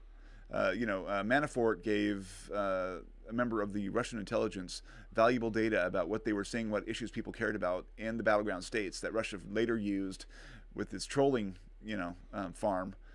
That's not okay. I mean, It's not insignificant. No, It definitely it required needed to be investigation. investigated. Yeah, exactly right. But I mean, what do you have here really fast, Andy? What do you got? Oh, during his failed 1988 presidential campaign, Biden plagiarized from speeches by British politician Neil Kinnock, Robert Kennedy, and President John F. Kennedy. I mean, I'm not even sure, and this gets thrown around a lot, how aware he is of what he is. The guy's had major brain surgery twice. He's 80 something. Yeah. He doesn't look great. At least Trump, I don't know if they have him hopped up Well, on something, I mean, but have he's you more seen- energetic. You would he's want a more president that can energetic. actually get around, doesn't get lost, isn't shaking hands with the air. He's 79. It He's- just feels like he, If you're asking me, do I think he's too old to be president? Yes. yeah. I mean, You're but not going to get an argument from me. He was born in 1942. Yeah, and I think that Donald Trump is probably too old to be president. And I've seen pictures of Donald Trump, like when he had this recent golf event, where someone took pictures of him, and he looked Yeah, neither of them awful. look great. They don't look great. Yeah. They're not on the cover of a fitness magazine. But all that being said, I mean, it boils down to what your gut feeling is about an individual person. And like Joe Biden, for me, I think is a decent human being. I see. That's where I get lost. There it is. I There think it that is. they're the same. That's it right there, man. That's not a great picture. That is not a great picture. I think they're the same. Varying levels of, personality-wise. I don't think Trump is a great person from the comments that I've heard. But in a different way, I don't think Biden's a great person. Different Okay. actions, different causes that they're standing behind, different movements, but they're both not good. It's just different spectrums. You want someone who acts presidential but does all this shit on the side, or do you want someone who doesn't act presidential and does this other shit on the side? Well, see, I mean, like from where I'm sitting, I mean, what Donald Trump represented was far and away worse than anything we've ever had as a president in the history of this country. Like, I mean, you just read some of the books from some of the reporters about the things that he was saying and doing, and like revealing intelligence secrets. And Well, the grab her by the pussy thing, I really thought that was going to sink him. so, when that yeah. came out, and when that didn't sink him, I knew we were in trouble. Teflon Don. So, I mean, yeah, I think that from the extent that they're both establishment candidates, Joe Biden and, but I just don't think you can put Biden in the same category with Trump. I mean, Trump started an insurrection because he lost. Joe Biden would have just said, I lost. I mean, hands down. Hillary Clinton said, I lost. Well, Hillary Clinton fought it for a little No, bit. she did not. Pull No, the- she see if didn't. you can find She it gave online. the only thing that she did is that some members of Congress refused to or questioned the Legitimacy. well, yeah, kind of like objected to the certification of the electoral votes, but that in no way was in anywhere the same as what Donald Trump did with organizing and pushing electors from various states. I mean, and then ultimately leading a riot on the Capitol building that was meant to stop the transfer of power. That is a coup d'etat, and it's the only time it's been done in this country, and it was done directly because Donald Trump is basically a loathsome, evil human being. And that's all there is to it. See, And I feel that way about Trump. I feel that way about all of them. yeah, I mean, that's what I mean. Donald Trump is that, and Joe Biden may be too old, maybe kind of addled, but I don't think he is motivated in the same way by the same kind of hateful, I think Trump greedy I think stuff. Trump has the hate. I think he's just motivated to move himself forward, which I think you could say for Biden too. It's just a grimy business. The idea Sure. of politics and these people that are running, they don't care about anybody. Yeah. Joe Biden doesn't care about the average American. He just Yeah. doesn't. Yeah. And if you think he does, good luck. I mean, but none of them do. And Yeah. I don't know when this happened or how it happened. I don't know if we just got too big as a country to where that personal connection was just lost. Hmm. But there's no real representation for the average American. They don't care. So They sell you a pot of dreams, and then they get there, and well, I don't know if I agree with that. I mean, I think that. you think there's still some that Well, no, really I mean, care. yeah. I mean, I think that most of them do. Really, most of them. I would say, I mean, I'm going to say, like, there are people out there. I mean, I think that they're all motivated by their careers first. So let me put that out there. But do I think that most politicians want to do the best that they can for their people of their constituency? Yeah. I think that some of them get caught up in, the power games and the money. And I mean, I think if we wanted to clean up politics, we would figure out ways to do away with finance reform. But I mean, I've dealt with a lot of these folks, like Huffman. He's a politician. He cares. He absolutely cares. Does he get to do everything that he wishes he could do? No. Is he forced to make what do you call it? Concessions. Yeah, concessions to what his ultimate dream would be of how things go. Yes, but I think that most of the time, and I think that that's the shift that we've been seeing, is that for a long time people just disagreed, and there was hearty, or people had passionate feelings on both sides, and it was a mess, but at least people were getting things done. I think that we've gotten to a place now where the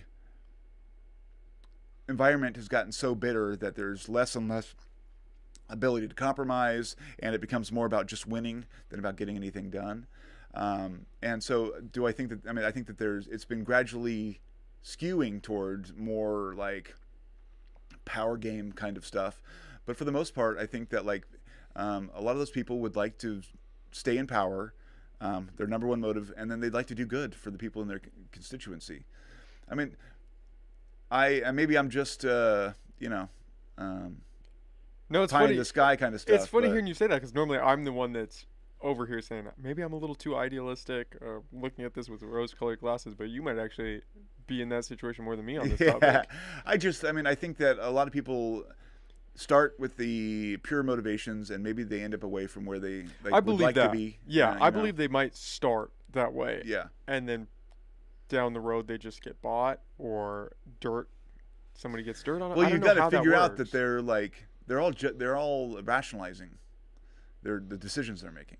So if you corner these guys and and say, why are you doing this stuff? They're going to give you reasons that fit right in with what they're selling. And yeah, I mean, I think that a lot of them get pushed off the principled path, but I think that they are really busy rationalizing it to make it seem, at least in their own heads, like they're fighting the good fight. What do you think about the Hunter Biden laptop story?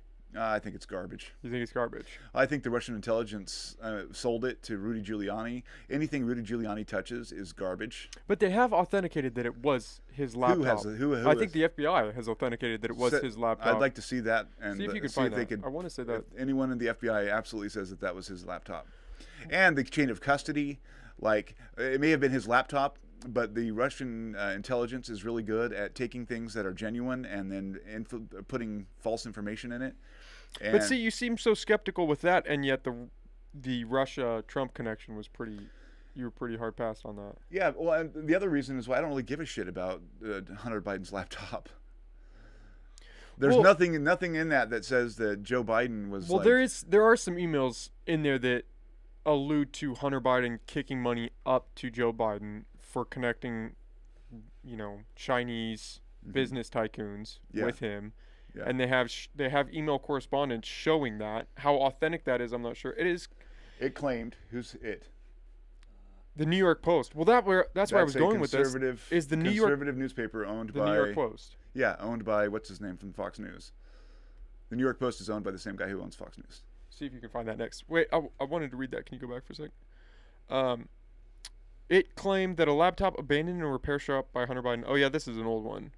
Introducing a Ukrainian energy tycoon. There's that, but there's also the Chinese connection. And there's no record on Mr. Biden's And schedule that such a meeting ever took place. where did you see that at? Where we It at claimed here? that a laptop abandoned in a repair shop by Hunter Oh Biden. yes, there's no contained record on emails. Mr. Biden's schedule. Okay, well, how hard is it to, remove something from a schedule? But the thing is, this story was suppressed in the beginning. It wasn't suppressed. I mean, from my perspective, it was ignored by media who were like, "This has alarm bells written all over it." No, it was actively suppressed. I believe it. You're Well, how gonna do have you to pull this actively up. suppress I it? believe the FBI said we're not investigating this. See if you can find that. But The I mean, FBI told, I don't know if it was intelligence analysts, and I feel like I'm getting a little conspiratorial here right now, which is not where I was trying to go with that. But I you seem very skeptical on this, and yet very gung ho when it is left to right. Like if it involves Trump. What I'm thinking is that, I think that people on the left can be just as. Russian intelligence is a real thing, and their efforts to throw this country into disarray and cause all kinds of issues has been well documented and well tracked.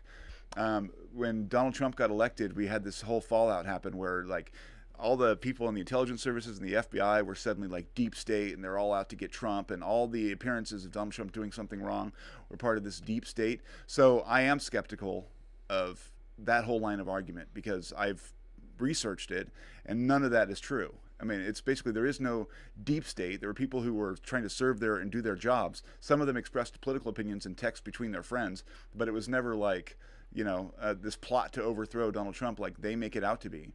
And so you see the people on Fox News and the friends of Donald Trump arguing this point over and over and over again, and it's total garbage. And then you have, like I said, though, I don't think Donald Trump was involved in a conspiracy with Russia. I think it should have been investigated, and it was, and that's as far as it should have gone. But you don't think that the Hunter Biden laptop should be investigated? No, I don't, because that whole thing, that whole scheme is something that U.S. intelligence has seen before, where the Russian government can take something, even if it was originally Hunter Biden's laptop, if they had it, they can do things to it to make it look like it's really got some really salacious information in it, and no one would be able to tell the difference. But don't we have to it investigate comes to come to that conclusion? How do you just draw that just by the connection to Russia? I mean, But you're thinking that they said that they would never investigate that it had anything to do with Russia? They tried very hard to shut it down. Twitter censored it. Facebook pulled it.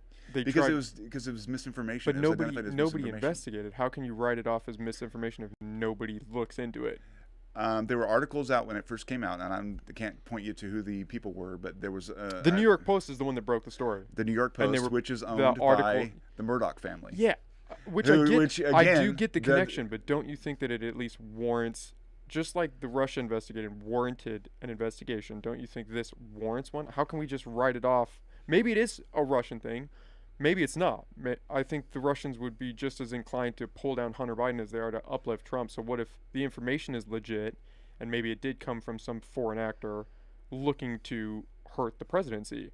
Yeah. Isn't that still valid? If bad information comes from a bad source, but it's true, do we discredit that, the reality of what that holds? I guess that, if this laptop hadn't been found by Giuliani through some partisan hack who owned this store, who calls up Giuliani and says, "Hey, I got Hunter Biden's laptop," all of which is extremely questionable.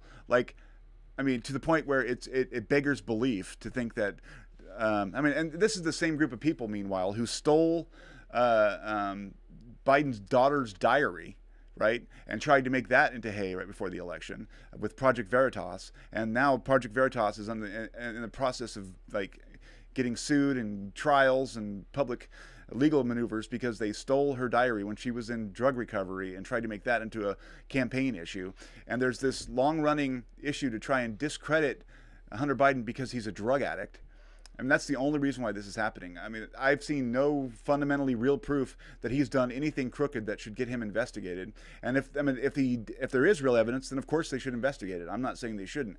But this particular thing with the laptop smacks of a desperate campaign ploy by Giuliani and all of his connections to Russian intelligence, which are documented.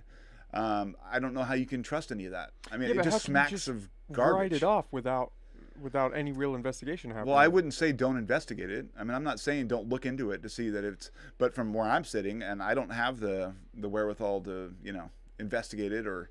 But from where I'm sitting, to me, one is obviously. I mean, you have one where it's the son of a presidential candidate who maybe. Yeah, but the other one is whether or not he's working actively with the foreign government to get power. Yes, but there are. So it's two different things. Just like there were connections with Russia and Trump, Hunter Biden is basically he has a joint bank account with his dad.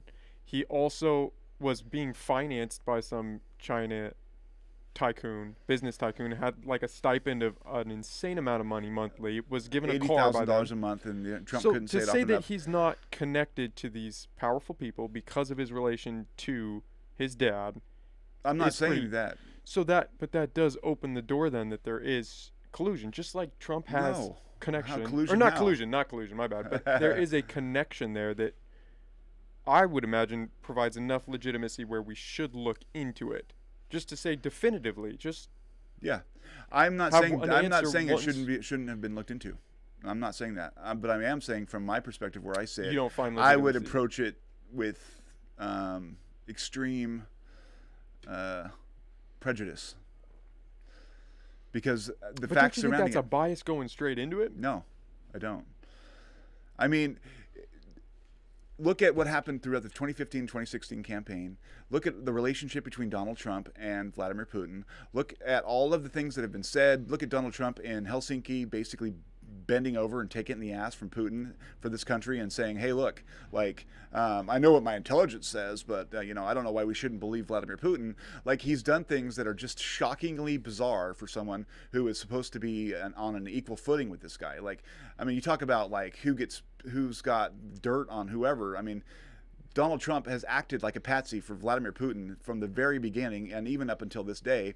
And suddenly Russian intelligence is sort of involved in producing this like laptop that has incriminating evidence kind of about Hunter Biden, but it's all really kind of confusing and no one can really give a clear answer on how it implicates Joe Biden, and it just really obscures things.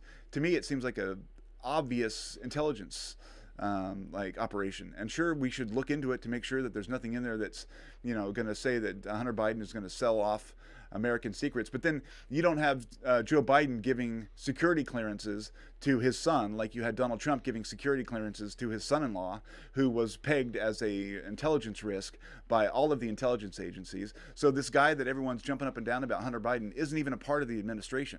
In no way has anything to do with the governing of this country. Whereas Donald Trump had all these crooks right in bed with him in the White House residence. So it's a matter of scale. It's like, okay, so this guy was a drug addict. Maybe, I doubt it, but maybe he did some things that were kind of untoward with money. And Joe Biden is not rich.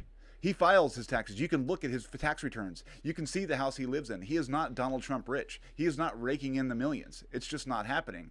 So how can you even begin to equate the two? It's like Donald Trump owes basically all of his business success of the last 15 years to Russia. They've said as much right before the campaign. And then he runs, and then he's soft on Russia, and then tries to like bend over backward to give Russia everything it wants, tries to dismantle NATO. I mean, like, all of that. And Joe Biden's son, who was a drug addict, had a laptop. They don't equal the same thing. They're just not on the same scale. I'm not trying to equate the two. I'm just saying a problem is a problem.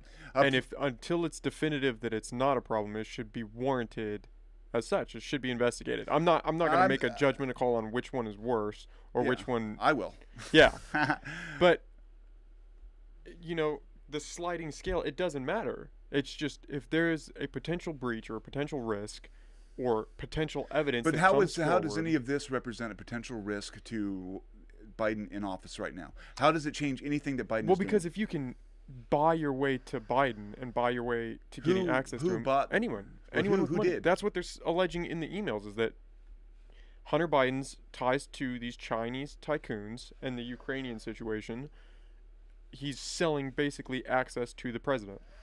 For a kickback and giving some of that money to the president, which would be a conflict of interest. Okay, selling access when he was vice president, right? Which doesn't diminish. That's still a problem. It's still a problem. Okay, even if had it happened, which I don't believe it did, even had it happened, how does that change things now? Well, What is that's he doing now? but that's What like is Hunter Biden doing? that's ignoring a problem. That's like saying, oh well, this guy killed this person 5 years ago. Why do we care about it now? Okay, but it's hardly killing somebody. No, but if you're selling access as the vice president, we're going to assume that you're just okay now that you're president and you're on Okay, the right, so but right? then you have this thing where, I mean, I This hate. fly's killing me over I here. know it loves you. The tit for tat, and I kind of hate this, but it works for the right, so I'll go ahead and use it. Like, the Trump administration had the Trump Hotel right down the street from problem. the White House. Yeah. Yeah, and people and foreign leaders were coming in there and staying there on purpose to make And sure that the spending money, a ridiculous yeah, amount of money. and so that money would go into Trump's pocket, so that when they went to go confab with Trump, he would know that they were giving him some money, and so that would affect his potential. They wanted that to be known, and that was part of the whole grab bag thing. How is that any different than No, this? see, this is where I'm going with that. I view both of those as the same thing. Just like I think that should be Okay, investigated, I think but the it's Hunter not. Biden. It's not being But investigated. I don't have control over that. But I'm saying they both should. The But, impression but I'm getting. you're spending a lot of time arguing right now that this Hunter laptop thing should be totally investigated. Yes, And, because and just one of the scandals of the Trump because administration. the impression that I get from a lot of people, and I'm gonna make a judgment call that you're a little left leaning. Yeah. No, I wouldn't say far left, but a little left leaning. I absolutely am, and that's what I said before I started. That I have a hard time being like saying I'm impartial. Yeah, most people from the left, and it happens on the right the other way too, they kind of cherry pick, and so things that align with them against the thing. So the Russia investigation against Trump falls right in line, so they're gung ho for it. But investigating Hillary's emails, investigating the Hunter Biden laptop, these other things, they just immediately brush them off. And I don't know enough about either of those. I don't even know enough about this to really provide an accurate sentiment about it. Yeah. But I'm curious, just like I am with the Russia investigation. But there's that disconnect. And it's the same for the people on the right. They don't think the Russia collusion is warranted at all. So you know that the Russian. Okay, you say that the Hillary emails thing was not investigated, right? I don't know if it was. Or No, if it wasn't. was, and in fact, that's the reason why Donald Trump won the election. Because 2 weeks before Donald Trump got elected, there was a press release put out by James Comey from the FBI saying that we are investigating Anthony Weiner's laptop having to do with emails from Hillary Clinton and her secret server. And that happened 2 weeks before the election, and that gave Donald Trump a bunch of stuff to talk about. And this changed the tide of the election, and a lot of people think that Jim Comey got Donald Trump elected. So that was investigated. And he announced 2 weeks before the election, which is against FBI policy, that he was continuing to investigate it. So, I mean, if we're going to talk about who's who's in the bag for who, the FBI basically damaged the Hillary Clinton campaign 2 weeks before the election, even though they have a policy of not announcing anything investigative within 60 days of an election day. So that was investigated. We can talk about Benghazi. Okay, another Hillary Clinton scandal. Did she do something wrong? I don't know enough about it to know. But I do know that she spent 12 hours under questioning in a House committee where she answered all of their questions and never complained and did everything she could to tell them what they wanted to know. That kind of accountability never occurred within the Trump White House. They wouldn't even come to committee hearings. They wouldn't submit to questioning. So it's like you have a pattern of behavior and accountability that all administrations up until the Trump administration followed. They had accountability where they would have to go before the House Oversight Committee, and they had to play respectfully with the other branches of government. All that stopped without Trump. So let's be clear. I'm not saying that Republicans as a whole are bad or that their scandals aren't any more real than Democrats or anything like that. I'm saying that the Trump administration, singularly, whether they were right or left, has been the most crooked organization or crooked administration this country has ever seen times 10. Makes Nixon look like a fairy godmother, and that has to be recognized. And this is where we get to the why I have a hard time being impartial.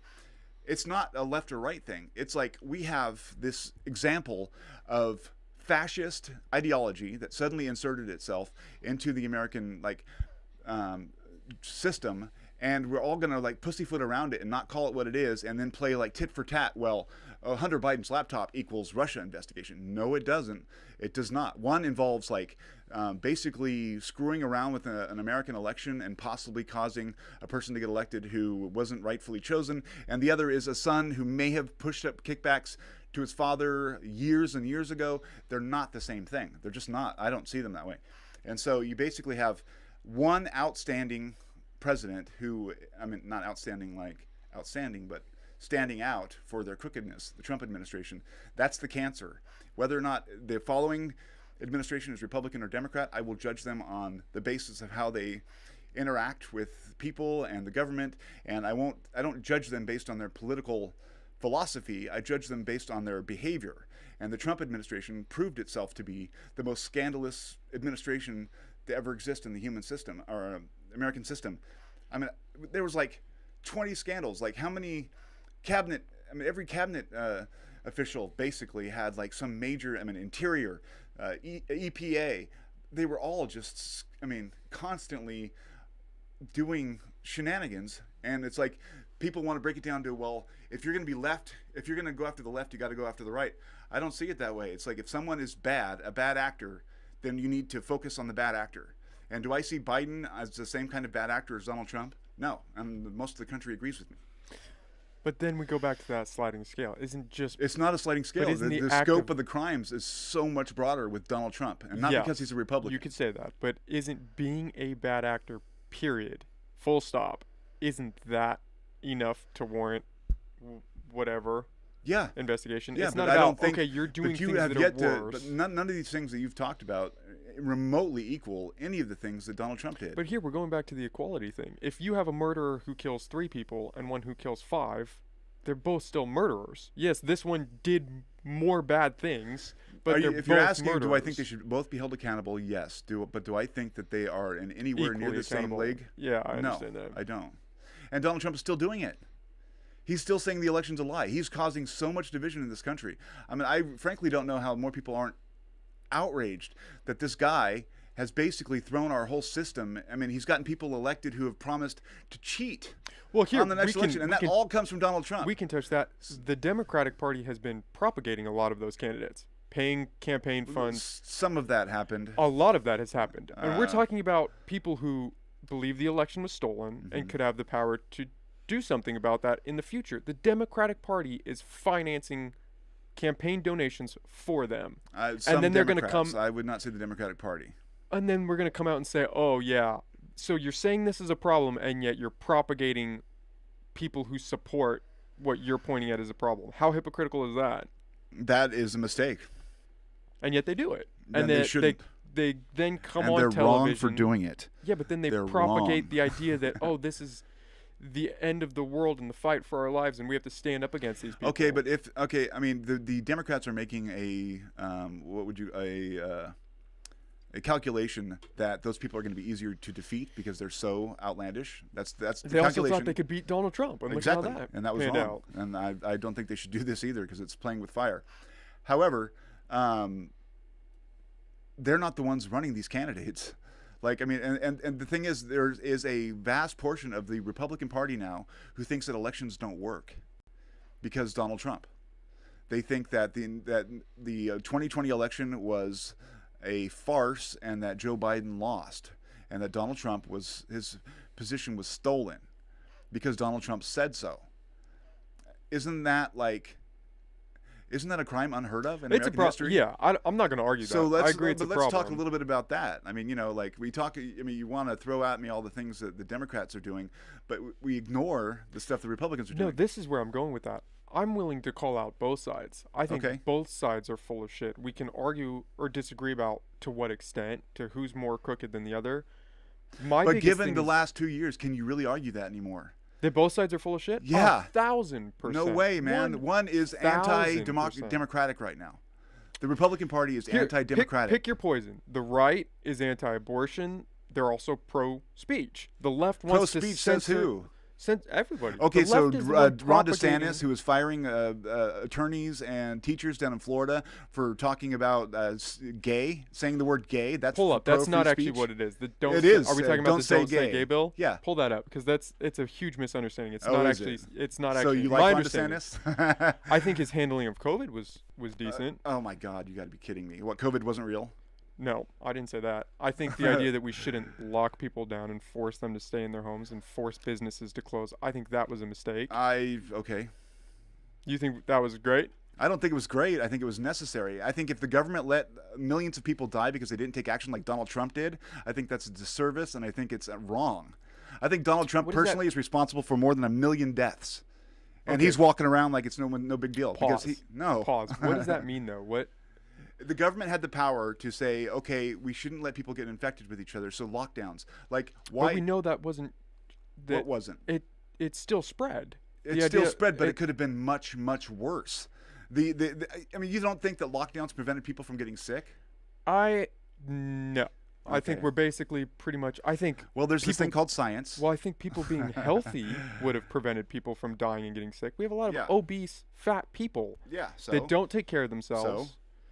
What does that have to do? So they That's deserve your to biggest. die? That's your biggest You risk deserve factor. to die. No, nobody's saying you deserve to die. Well, I mean, you brought it up. So, like, Yeah, if I'm people bringing- have a higher risk factor, then so the other people shouldn't be limited in their movements because they're fat. people should not have the government force them to stay home. The That's a government's problem. job is to protect as many people as possible. If there is a major plague and someone needs to stop it so that millions of people's lives can be saved, that is what the government is there for, to make unpopular decisions and save as many people as possible.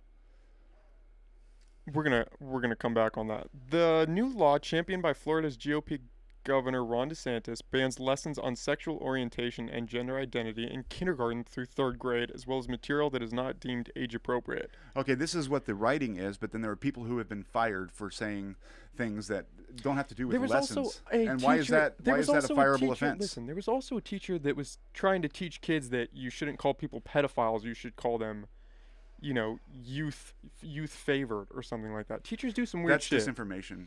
Yeah, how can you say that without even reading the article? Because it's ridiculous. But see, you can't just. But you can't read this stuff and tell me that you believe Ron DeSantis is like doing something positive by saying they I think can't we say shouldn't gay. be teaching kindergartners about sex. I think I No feel one's teaching comfortable- kindergartens about sex. That's exactly what that No, just said. what did that Scroll say? back up. Yeah, that's what Kindergartners through 3rd grade. That's what it says right there.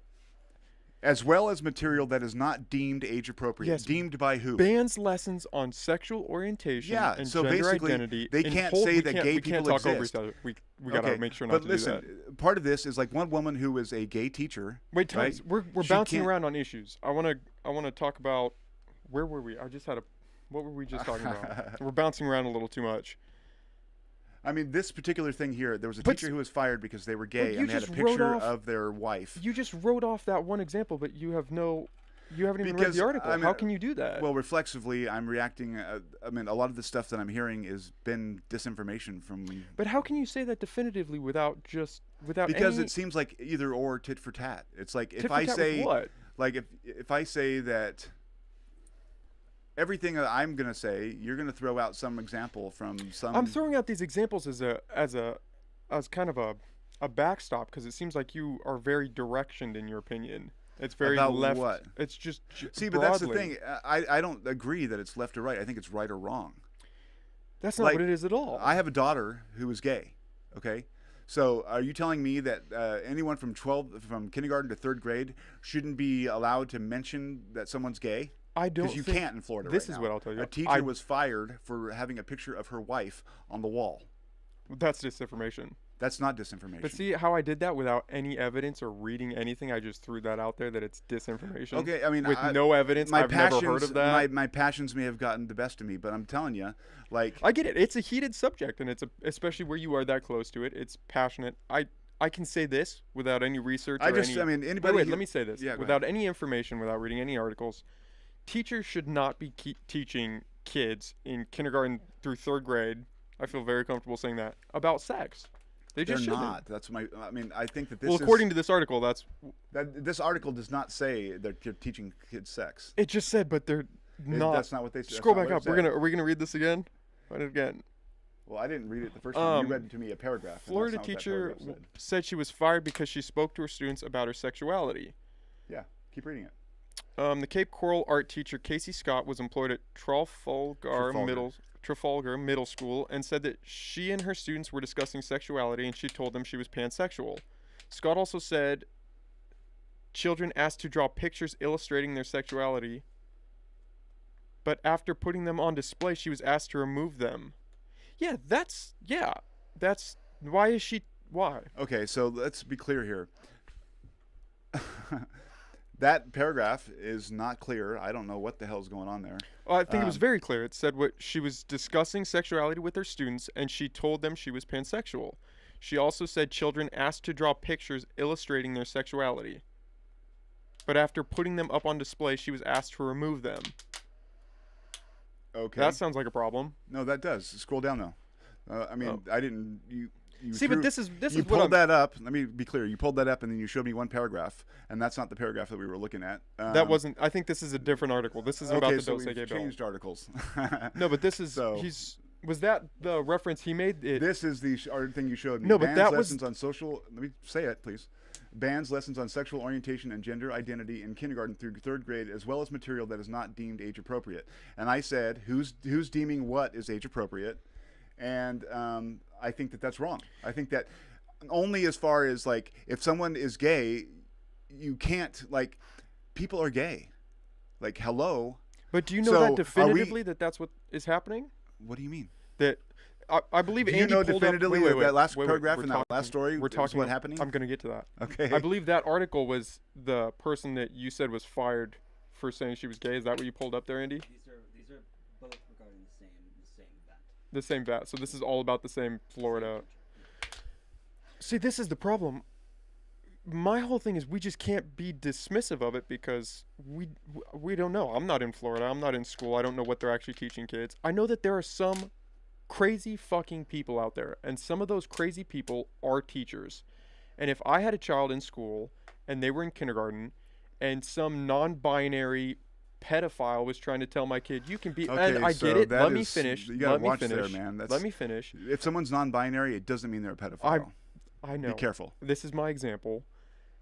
I would not want that person teaching my child that, oh, pedophilia isn't actually bad, that it's, you know, it's just about whatever you're attracted to and it's a good thing, and trying to teach them about non-binary before they even know their bodies, before they know what they are. Kids are so malleable. And the idea that you're just giving your child to this stranger, no vetting process, they got a degree, which we both know how easy it is to do that. And you're I going to let worked this hard for my degree. Oh, okay. But you could still, anybody can really get one if you apply yourself. Yeah. And that person can teach your kid about sex. They have laws now, or they're trying to implement it. I think it's a Senate bill where kids can go to teachers and get gender affirming hormones without the parents' consent and without their knowledge. Okay, I have to say, I am almost positive that is misinformation. If you can show me what Pull that Senate up. bill says. I think from Google what's Senate bill reputable- allows, Senate, United States Senate? yeah, well, yeah, we're in the U.S. I believe well, no, it's, but there's state senates. I believe it is There's no in way that there's a Senate bill California. saying It is. that I think it's 13 and up to get gender affirming. I gotta start saving these. hormones. Senate bill allows gender affirming hormones without parental consent. I know they're doing it in college. I believe they're doing it. Well, I in think college, it's they 13 should and be up. able to I 'cause think they're it's owed to 13 and up. I would be against that. I don't believe that's happening. Without, here we go.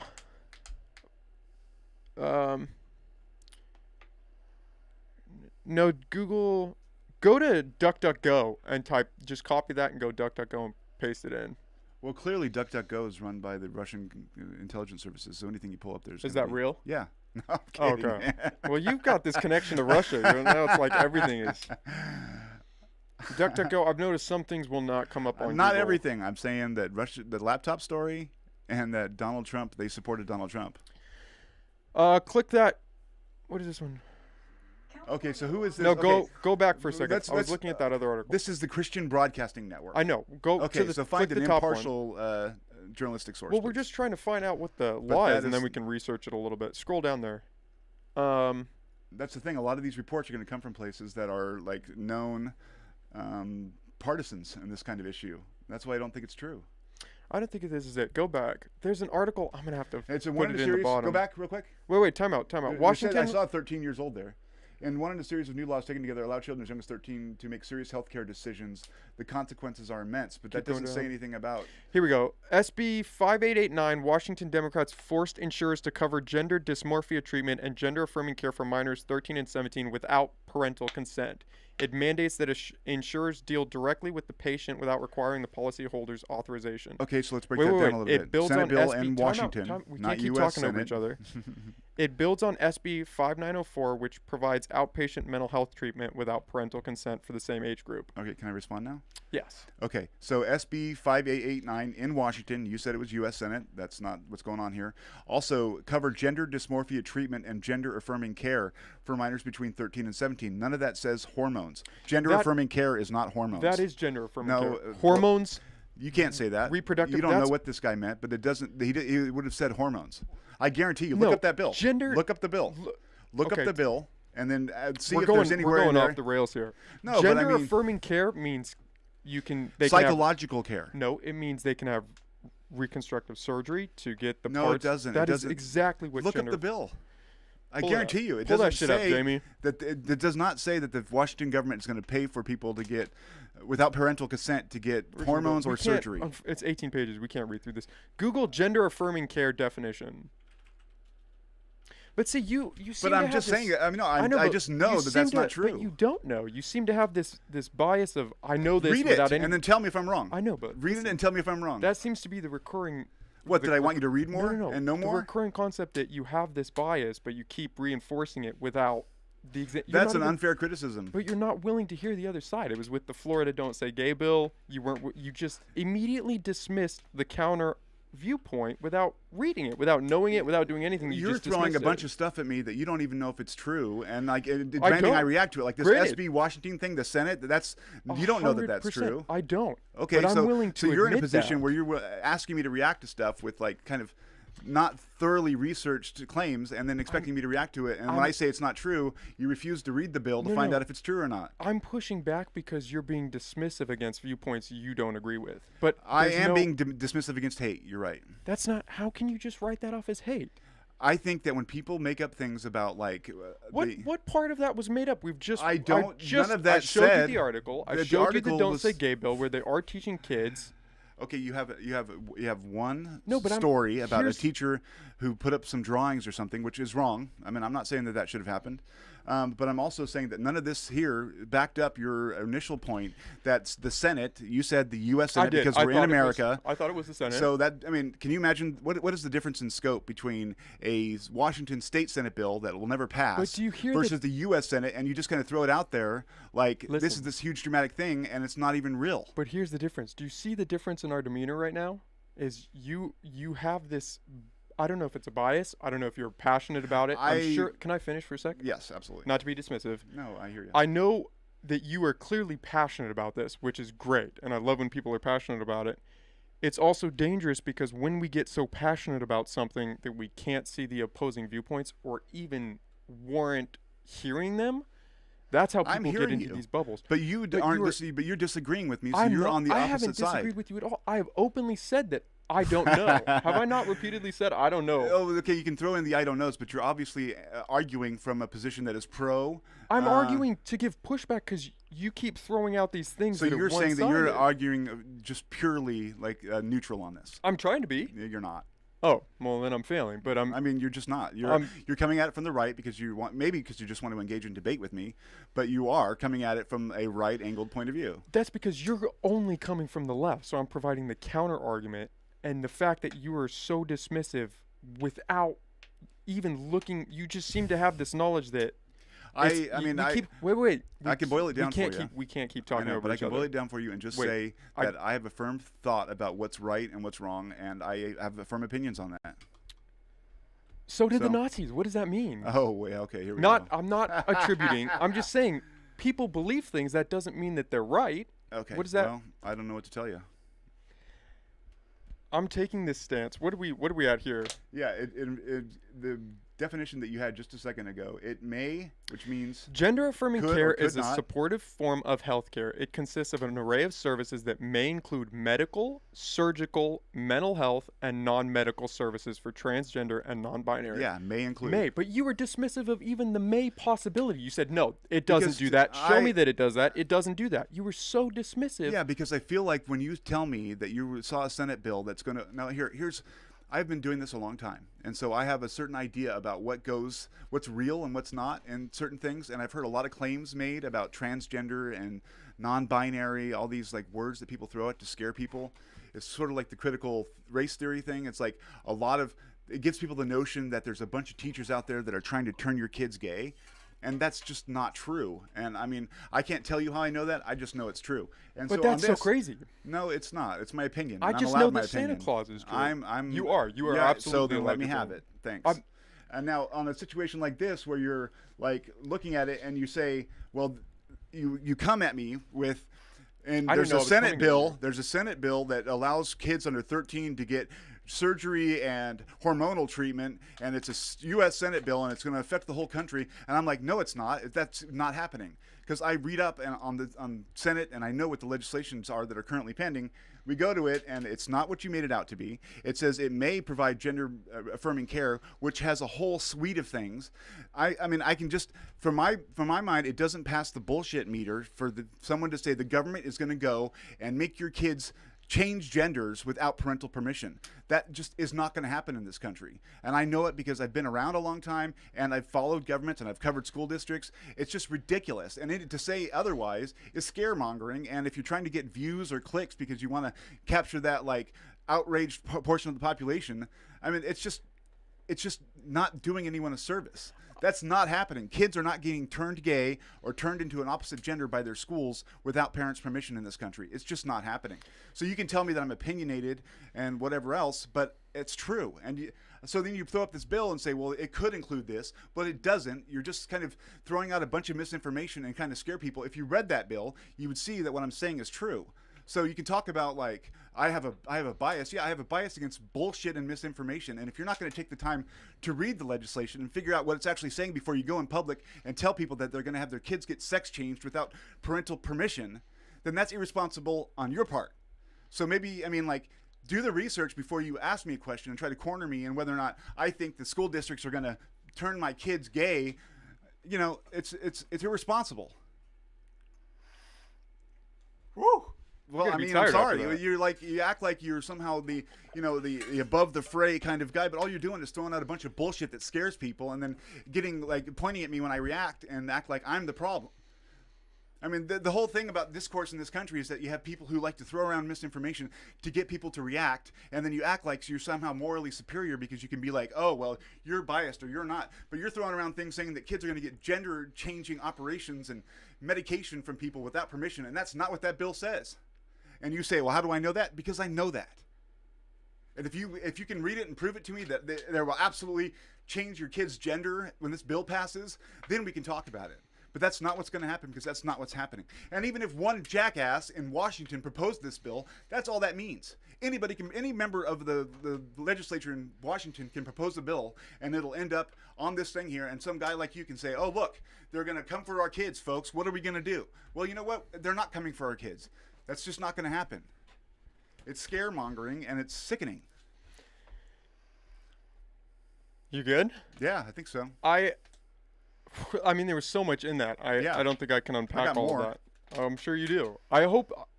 I am enjoying this conversation. I know it's a little heated right now. I know. I just, I mean, I enjoy Wait, the conversation Can I too. finish? I gotta. Sure. I'm sorry. I do enjoy it. I love when things, when people are just passionate about whatever they are passionate about.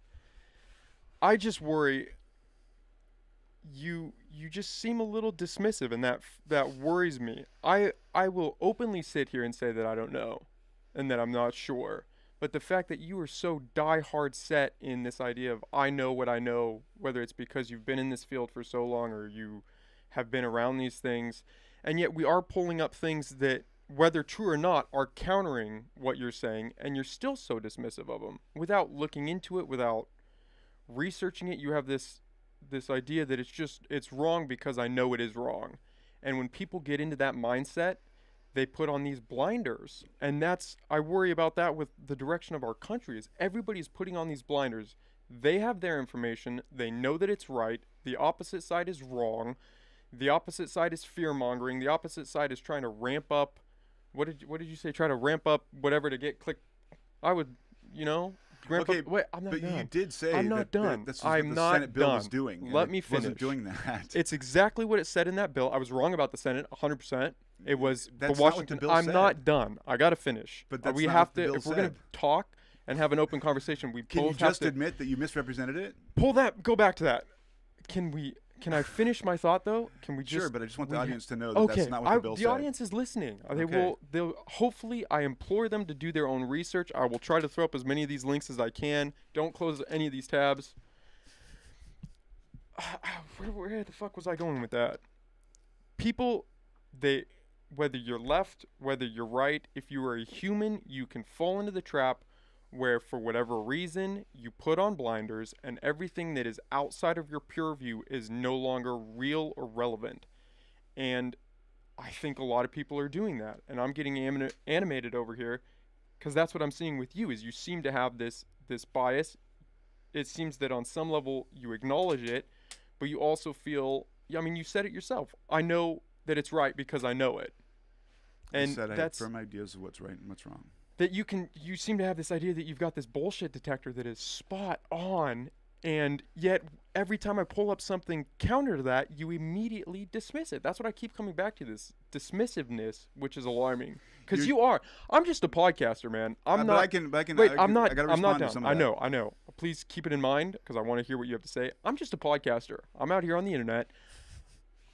You're actually a part of the news. You're actually So are you. on. The podcaster. Saying- Doesn't matter. You're a public Yeah, information but source. saying that people are going to listen to a 24-year-old kid who openly. How many followers do you guys have? I have openly admitted many repeatedly. followers? We're not going into that. Why not? I have openly admitted that I don't. 'Cause you have an audience It that doesn't listens. matter if I have one person that listens. It It's doesn't the same matter. thing. You're doing the same thing I do. You are the news. You are. You, Okay. for better or worse, Yeah. you have that branding, and you are up on this pedestal. Hopefully, Am I I'm not reporting done. tonight? I'm not done. You're not. Oh, I don't Okay. know. Are you? Are you? On? No, I mean, but I'm here. I'm not. You brought me in as an No, individual yes, to but talk I'm about saying my opinions. if this conversation, which I hope is indicative of you as a person, you seem like a great guy. Absolutely. You seem passionate, and I'm sure that this energy carries into your broadcast, into your streams. If that worries me because you are, for better or worse, attached to this organization that is cast as the news, and for you to be so dismissive of counter ideas, that worries me a little bit. And I might be, let my passion rise in me a little bit because it got a little heated there for a second. But that is scary. It's just as scary as if Tucker Carlson is up there and he's not talking about, problems that are real because they don't fit into his agenda, or because he thinks his bullshit meter is so spot on that, we don't need to investigate Trump. We don't need to look into Trump's corruption. We don't need to, why are all these people spending so much money at the Trump Hotel? We don't need to look into that because my bullshit meter is so spot on. Do you see how it goes both sides? There's a weird... Sure. You don't see that? No, I mean, I do. I see what you're saying. So just to be clear here, we're sitting here at a table. You throw up articles on the internet, and now you know the internet. I mean, you make hopefully some money on the internet. You recognize that anything can get pulled up by anybody on the internet that says anything, right? You started with the New York Post, which I immediately dismiss because it's owned by the same people who own Fox News, and they are known for being a partisan hackery, a hack factory, as is the Post. Okay. And so I dismissed that out of place because they're talking about Hunter Biden's laptop and it's the New York Post. And then we go to some other place where I'm shown a paragraph of what, I don't know what. I mean, if you are seriously making an argument rather than just trying to get a rise out of somebody. How have I been trying? No, let me talk. How have I been trying to get a rise Come out on, of you? I let you talk. You're right. You were right. I'm not given an article and told to read it and I'm giving you a quick take based on what my standing opinions are. And from what I've noticed and from what I have researched, there is a definite tendency to exaggerate and to do certain things. And maybe that is a flaw of mine. I can admit that, but, I'm doing it because I care, and I just, to equate me, who runs Headline Humboldt on Keat TV, and market 192, which means it's the 192nd smallest market in the country, which is maybe the smallest market in the country, if not, should be. To Tucker Carlson for disinformation, when I'm reporting on local news and I interview people about, all the issues that come around in a local area, I don't cover. Abortion, or I don't cover the Senate, or I don't cover the House of Representatives, except when I talk to Huffman about things that will affect the local, area. I'm a local reporter. It's not a true reflection of like who I am or what. I mean, like if we want to really talk about these things, I mean, I would like to be presented with information that I know that you've vetted. And then we can talk about that. If you want me to take seriously the arguments that, like, do I think that there are, transgender, what did you say, transgender child molesters or something like that down in Florida who want to teach something or other? It's like my reaction when people talk that way is to get heated and get offended because I feel like it sounds like offensive ignorance to me. Do I think that there are not problematic teachers out there doing stuff that they shouldn't do? Yes. Do I think people who are trying to, divide this country and figure out ways to fight a culture war that'll get more votes, are trying to scare people with things like, critical race theory or the gay kids are going to catch gay or be taught gay or changed genders by weird Senate bills that don't actually say that? Then I start to say, well, that's not what I'm seeing, and that's not true, because from what you showed me, that's not what it was saying and wasn't true. So, I mean, I get that we can agree to disagree. If it's problematic that I have opinions, I accept that. And I just know that on my show, I don't usually deal with issues that require this level of partisan again, hackery. I deal with what's going to affect our local community. How can you be so dismissive? You keep calling it partisan hackery. No, I'm saying what I do. This when I argue about like what I think about like so Democrats, it's partisan hackery to discuss these bills and to discuss these ideas that are being propagated. No, the partisan hackery is taking one side and just arguing from that position. That's all you've done here. That's what I just said. So that's partisan hackery? Yeah, I just said that. So you're calling yourself a partisan hack? As much as anyone else is when they're talking about what their opinions are, yeah. I'm Okay, saying well, that I am not guilty. That's a fair I am critique. just as guilty as anyone else as having opinions and probably having blind spots. But nothing you showed me here today on that screen convinces me I'm wrong. I wouldn't expect it to from your perspective. And I admitted when I first got here that I have opinions and I have a firm belief on what's right and what's wrong. And in fact, my show has a disclaimer at the end that says the opinions expressed by the host of the show do not reflect the opinions of Keat TV, because my boss knows I have opinions and people like them, so they keep tuning in. So I'm allowed to have my opinions. I like my opinions. Nobody's. You kind of are. You kind of vilify. Well, I'm not. You just told me I'm like Tucker Carlson. I did not. Yes, say you that. did. I made a comparison between you being on the you news. said just like with Tucker Carlson. It's that just is not at all what I said. I said Okay. you being on the news, you are in a platform, and it's as problematic for someone on the news. If I was saying that I am an impartial newscaster, that's not what But I you do. think- Have you watched my show? When we were doing, Have you watched I me? have seen some. Okay, I saw the one so- with Hansel. I liked it. Okay, so the show is basically me. The first 2 minutes is all opinion This isn't about a whatever I critique. want. I'm not critiquing your But show. it's not straight news. I'm not. I know, but you. Okay, well you're saying I should be straight news. You categorize that as a weekly news recap, which Nice. would therefore imply that it is. Well, I don't know who said that. I call it a public affairs show. I'm pretty sure it was. I mean, We- people describe things We're going down a differently. rabbit hole here, but it's. I'm just saying, It's in my just- job, I just I want get you to it. know I that do. it's accepted I have an opinion, and it's. I'm not. Everybody condoned. has an opinion. No, I'm not attacking your opinion. What I'm attacking. I'm not even trying to attack anything. What I'm acknowledging is that you clearly have these very present biases. So do you. 100%. And whereas I have been sitting here this whole time trying to say, I'm not sure, I don't know, but here's this article that is directly counter, whether it's true, whether it's some kook just putting some random shit up on the internet, which people do. Yes. I'm at least acknowledging, okay, here's some evidence. Haven't fact checked. I'm I'm getting this real time just like you are. I haven't vetted this. I am as, you know, uneducated on these topics as you are right now.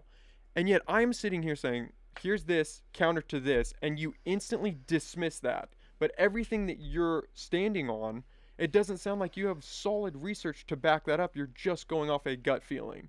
This idea that there's hate being propagated, you keep coming back to this fear mongering.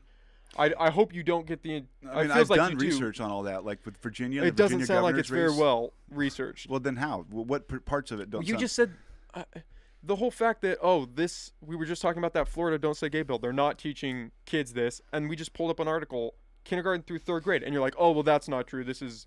I don't know what you said. You dismissed it.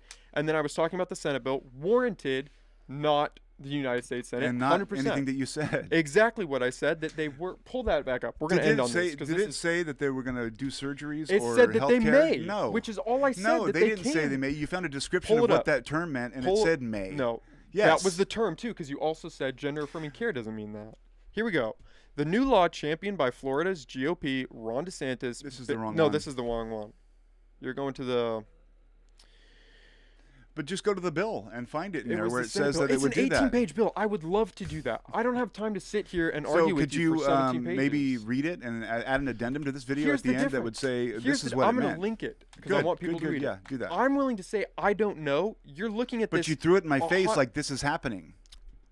I said it is happening. Yeah, but you don't know it's happening. You instantly dismissed it. You don't know that it's not. Okay, but I can come at you with anything and say something's happening, and if I don't know it's not, it's still not a good faith argument. You don't need to have an argument if you don't know, but you have these arguments and you don't know. Because I don't believe that any state in this country is going to be stupid enough to do that. The idea of belief. And like I said, even if it was a person who proposed it on the state Senate of Washington, it's never going to pass. Your belief, and it would be challenged in court. Doesn't carry any water. This idea that because you believe it, it's true, or because you don't believe it, it's just not like true. you have fans. We can't. Just like you have fans who listen. Okay, well then let me talk. Dude, James, I really enjoy this. I want us to end on a good note. I really have enjoyed having you here. There's a problem here, man. I don't know if I hit a sore spot or we just got a little too animated there in the end. You seem to be, and I am just trying to give as good as I get. That's this all is I'm coming trying from to do. I do this a lot too, and I've been working on it, and I feel like I've been trying, maybe wrongfully so, or not adequately enough to try to ride the middle line. And I don't know where I was going with that. It's if you've listened to this, please do your own research because we covered a lot, and there's not really a solid grounding either way yet. So please dig into this in your own way and check it out. Just if you're interested, look into it because there's a lot. There's a lot there. James, I really appreciate you coming on. I hope you enjoyed this as much as I did. I did. It was spirited. Very heated. I love respect what you do, and thank you for doing it. I believe what I believe, and so do you. So I respect that. 100%. Do you want to plug where people can find you, how they can watch your show? So we have Headline Humboldt. It's on at 7 p.m. on Friday nights on Keat TV. That's 13.1. It will also be airing on Saturdays on World, although I'm not sure the time, and I think 1:30 on Sundays. So that's one weekly show that will air 3 different times on Keat and Keat 5 if you have cable or broadcast. There's also a podcast that we do called Crossing the Bar. It's local history and talks about how our community has been changing and what it sort of focuses on the people that are responsible for that change and what it means to be transforming from an industry, an extractive-based industry with logging and timber and fishing, and becoming something new, even though we're not quite sure what that is. It's like it looks into the identity of Humboldt County and where that's going. Okay. So that's available on all your podcast carriers, Crossing the Bar. Okay. Well, James, thank you. I'm sorry to cut it so abrupt there. I got to get out of here. No, it's been a long chat. Yeah, I want to end it on this. I appreciate the fact that we could just have the conversation, which is all, every podcast that I go into, I just want to be able to talk. I don't know where it's going to go. I didn't have any, this is my notes. It just says your name and Headline Humboldt. Yeah, no. So everything we talked about was just off the cuff. I don't believe there was an agenda. Yeah. I appreciate the open discourse. I will not discredit you for at least being open. and being But you'll willing. discredit me for other things. I won't discredit you for anything. I have my own interpretations, and you have yours, and I'm happy that we could sit here and have the discussion because a lot of people are not doing that. Yeah, and I mean, no matter what side you come down on, if you pursue an informed opinion, and no matter where you end up, I respect that. So, I would like to point out that at the bottom of the screen it says, "Every day is a new beginning. Take a deep breath, and start again." So I think that's fitting. That's fitting for how we ended this. All right, James. Thank you. All right, thank you. Headline Humboldt.